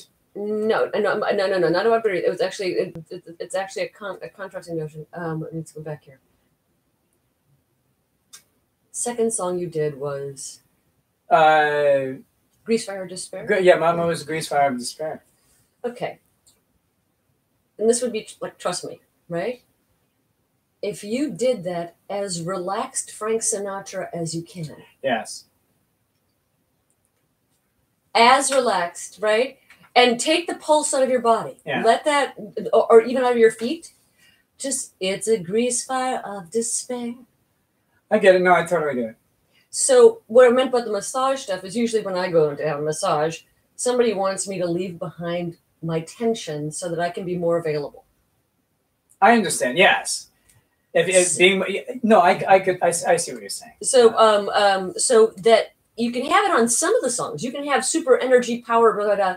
But that one struck me as if I had the opposite, right? That if you were smiling at me and you were frank to the end, Mama was a grease fire of despair. Because it's so horrific. It's so horrific. Sweet. That's the idea. That is where I'm going with it. You should have heard it the first time we did it. She was sick. She was psychotic, narcissistic, and narcotic, inconsistent, and chaotic. Consequently, I'm neurotic. It was like that. Right. Yeah. Yes, I've heard that. So yeah, we're in agreement. Go further. Yeah. Right, so I would say the one thing is going to be, and it probably will be difficult because we all have mechanical I like things. it doing that because I like the counterness of it. I like the rage that's clearly going on in the lyrics, and then that smooth. I like the counterness of it. I know what you're doing. It's great. Okay. Thank you. So that will let you, and so that's going to be. I think this is a difficult thing for us though, is to our bodies carry these energy patterns. You know, whether it's, you know, whether it's resting bitch face or whether it's super energy or whether it's, you know, like me, I walk, I'm always like this angle when I walk because I'm walking forward all the time.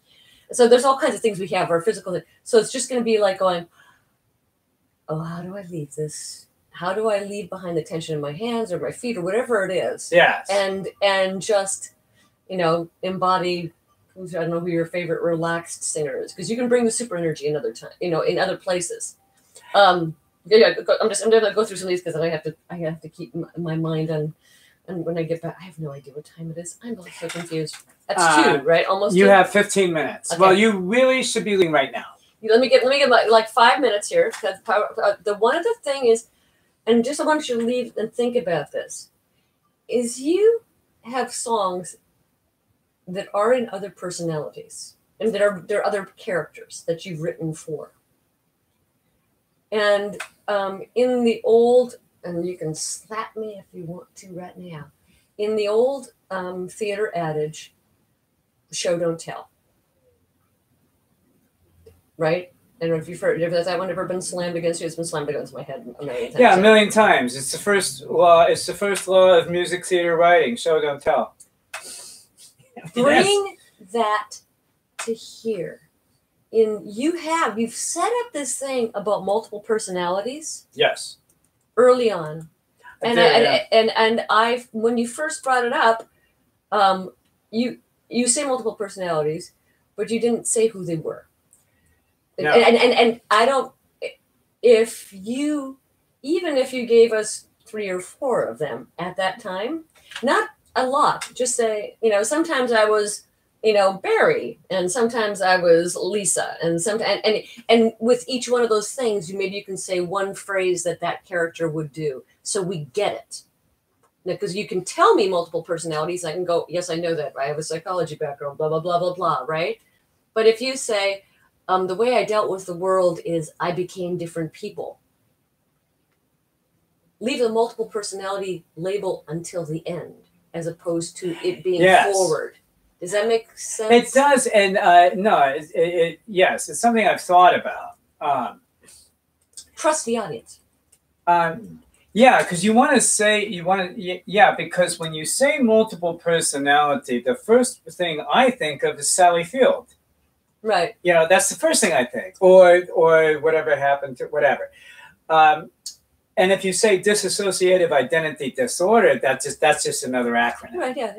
Yeah. So it is. But I have said those words. It's a longer discussion. So I'll shut up now. But yes, okay. I have said those words. I invent people to solve my problems. Yes. Right. Yeah. And then if you gave us just a little, this much of 3 or 4 different people, we would know. And then, because the reason why I'm saying this is because it will pay off later in the park. Right. Then you don't have to explain as much with those. Oh yeah, it gets me out of all of that. Well, you could take your very good idea. If you're going to if you're going to do an example of each one of them, why not do the ones that show up later? Yeah. Yes. Yes. Is that where you were going? Yeah. And I spoiled it. I knew that you would get it. So the multiple person, so that later on you don't have to because later on, I think sometimes, I wrote a song for that. I wrote a song. Yeah. Yes, it's like I wanted to say, you're not allowed to say I wrote a song for that. Okay. I get it. I have an app for that. No, right.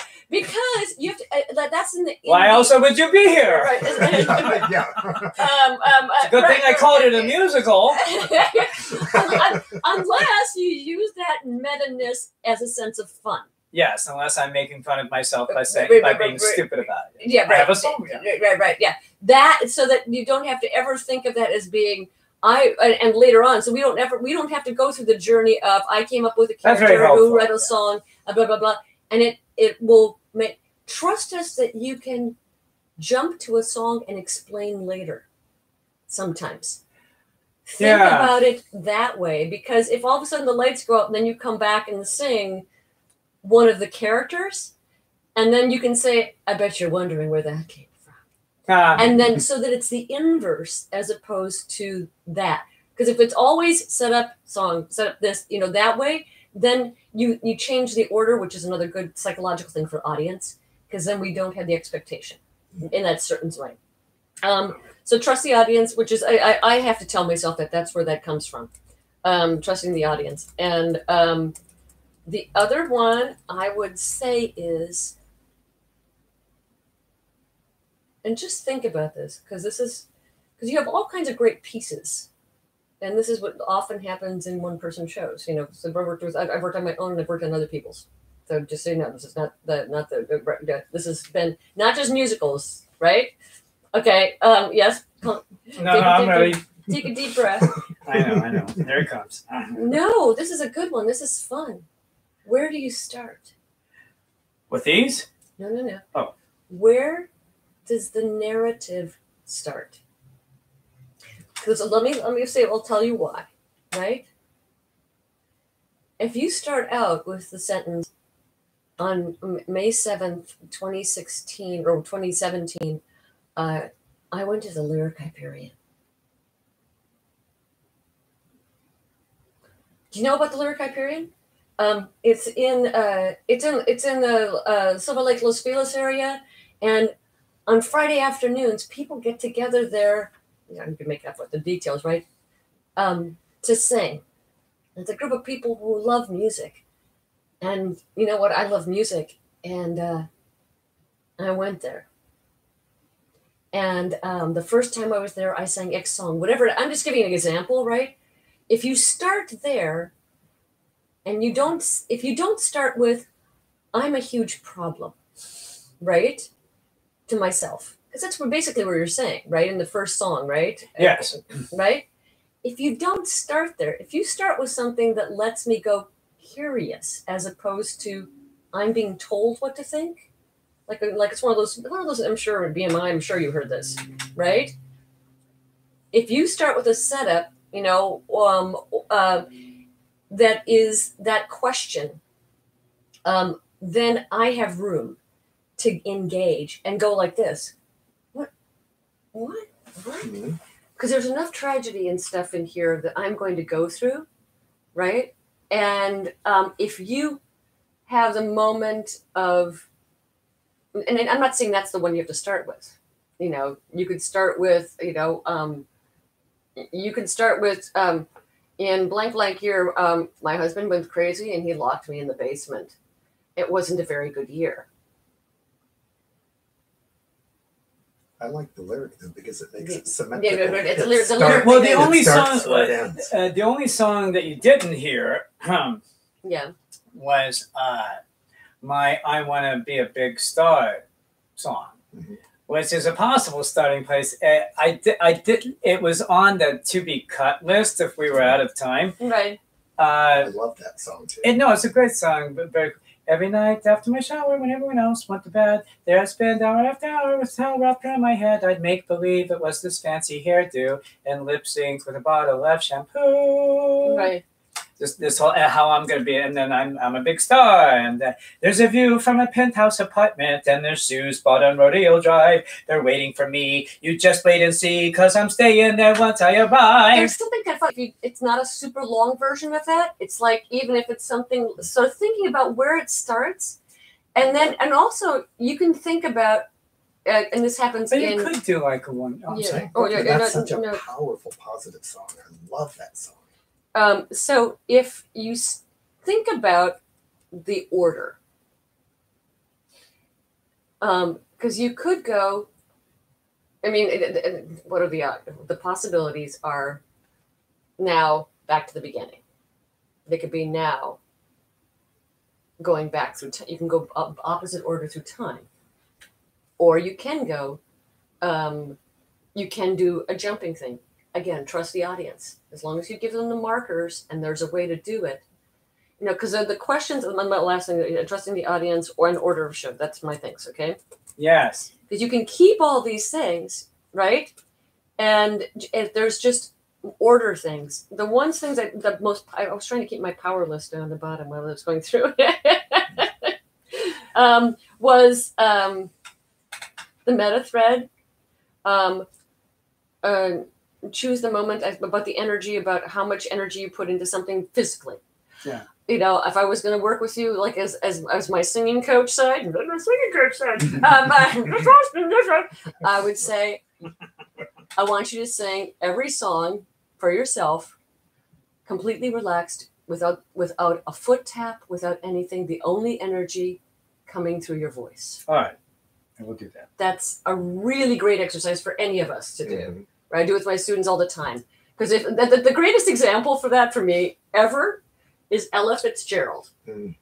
Because Ella, you can listen to her and you're like, wow, she must be dancing. And then you see those videos of her, and she looks like she's basically going to sleep when she's singing, right? So it's like this incredible thing. So trust your voice, not the tension.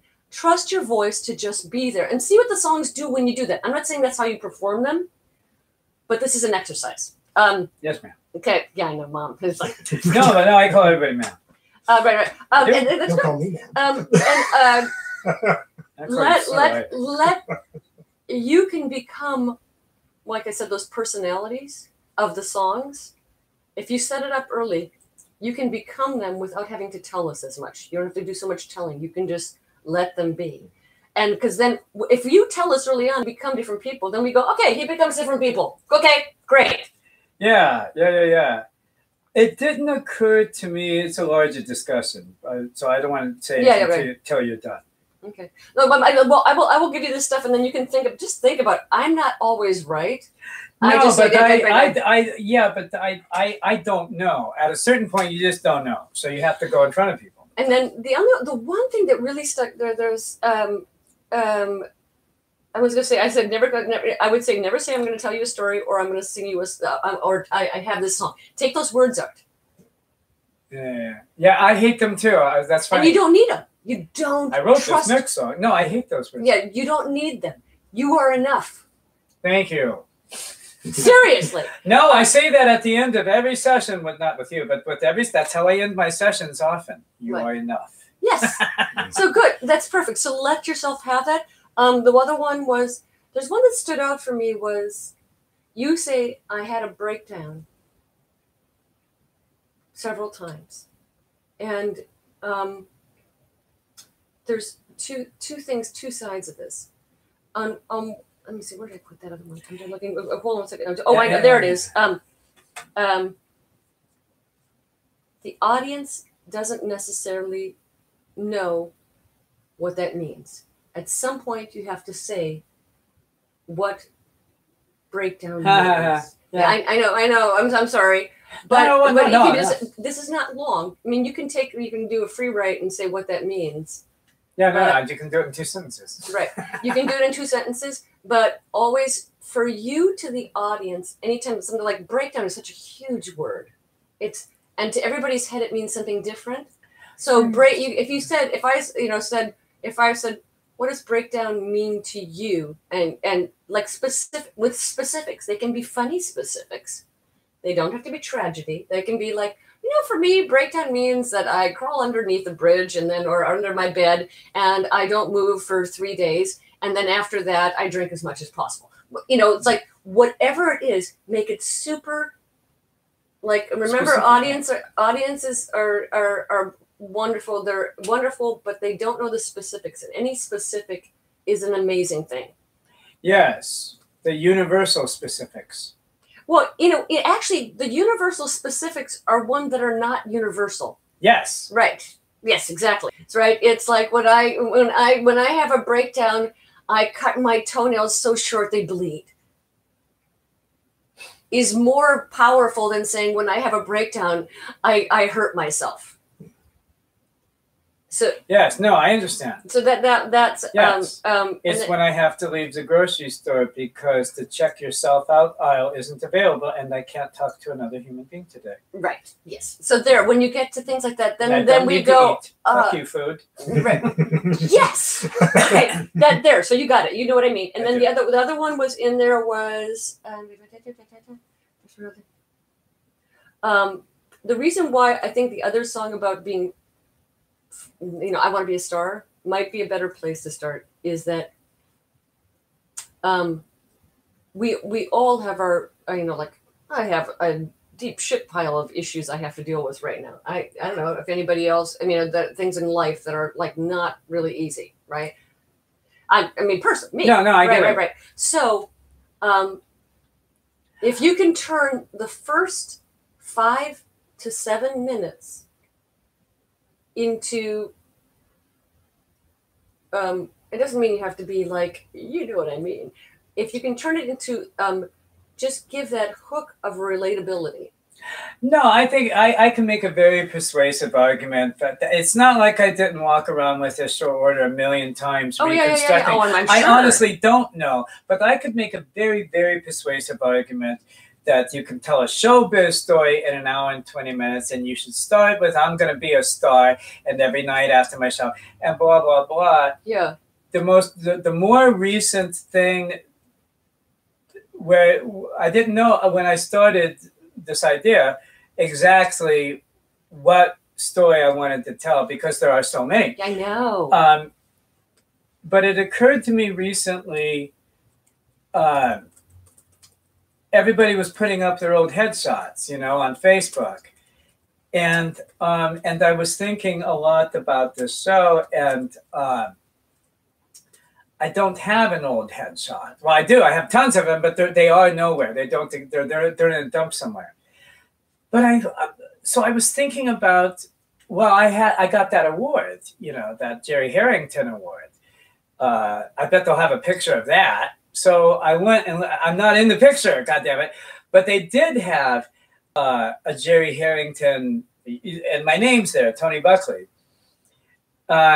But I didn't realize until looking for this headshot for Facebook so I can play with my friends and be cute. I didn't realize until I knew Kristen Lopez and I shared the award, but I didn't realize that Jeff Marks and Robert Lopez also got the award that year. It was the first time they gave it. And to me, it really meant nothing. It was $600. It was, you know, which I gave to my husband because he paid the bills.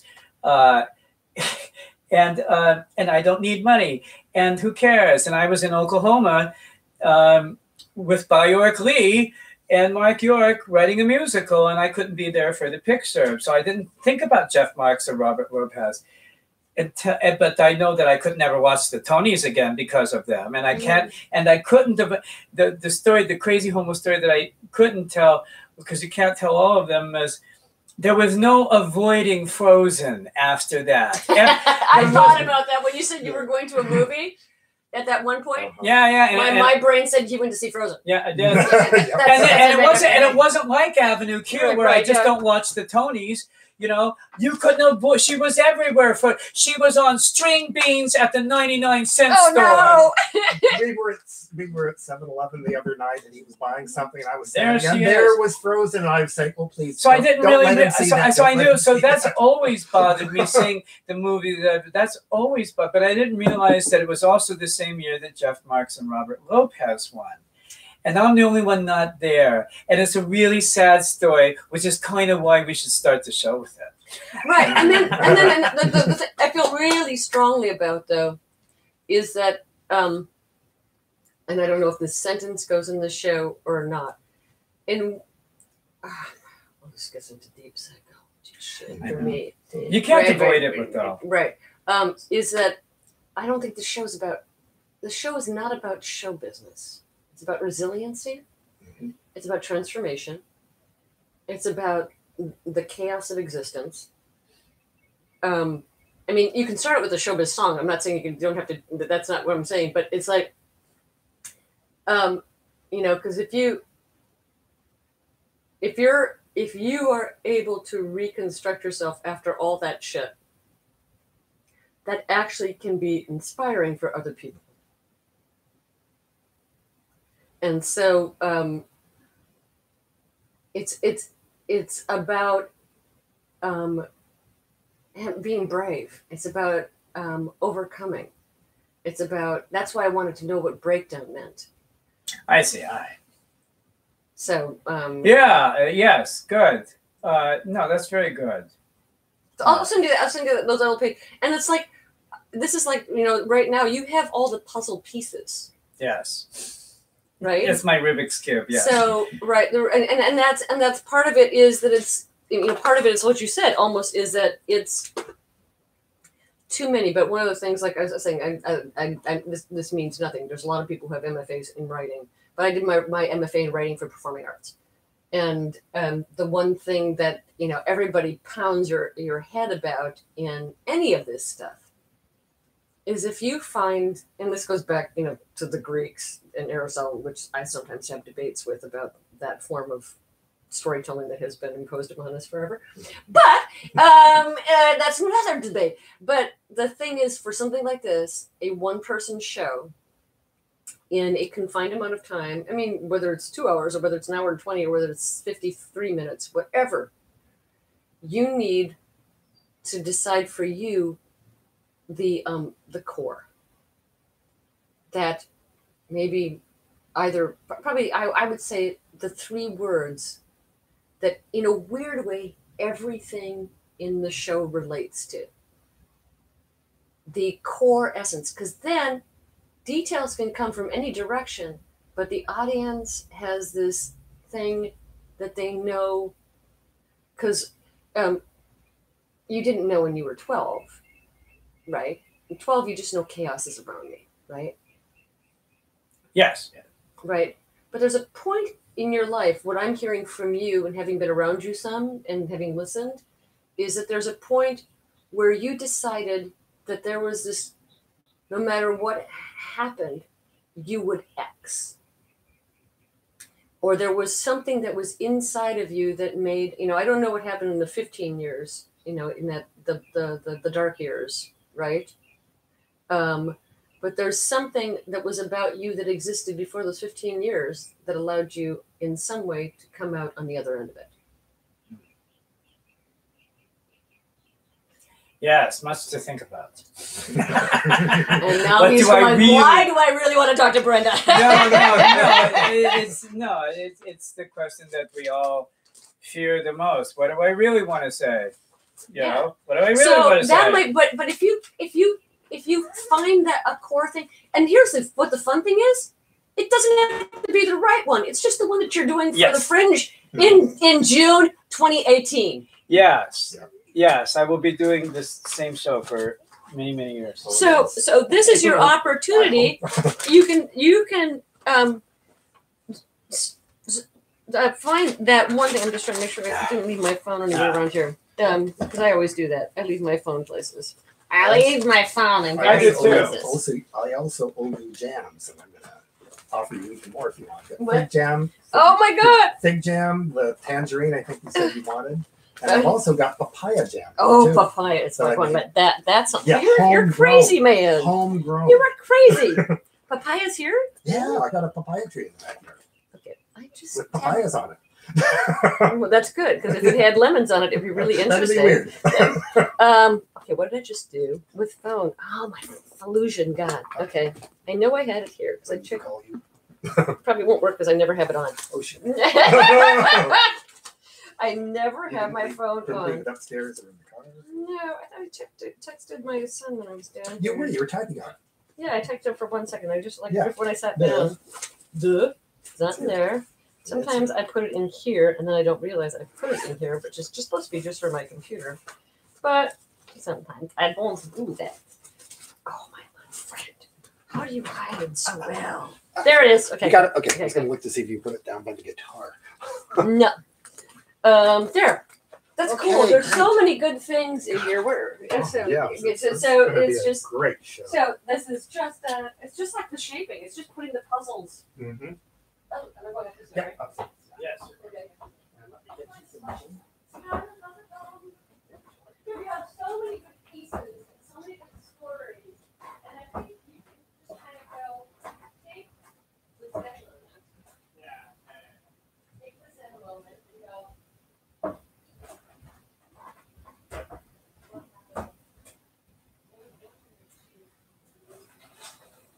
Nope, it's not there.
Well, and so ends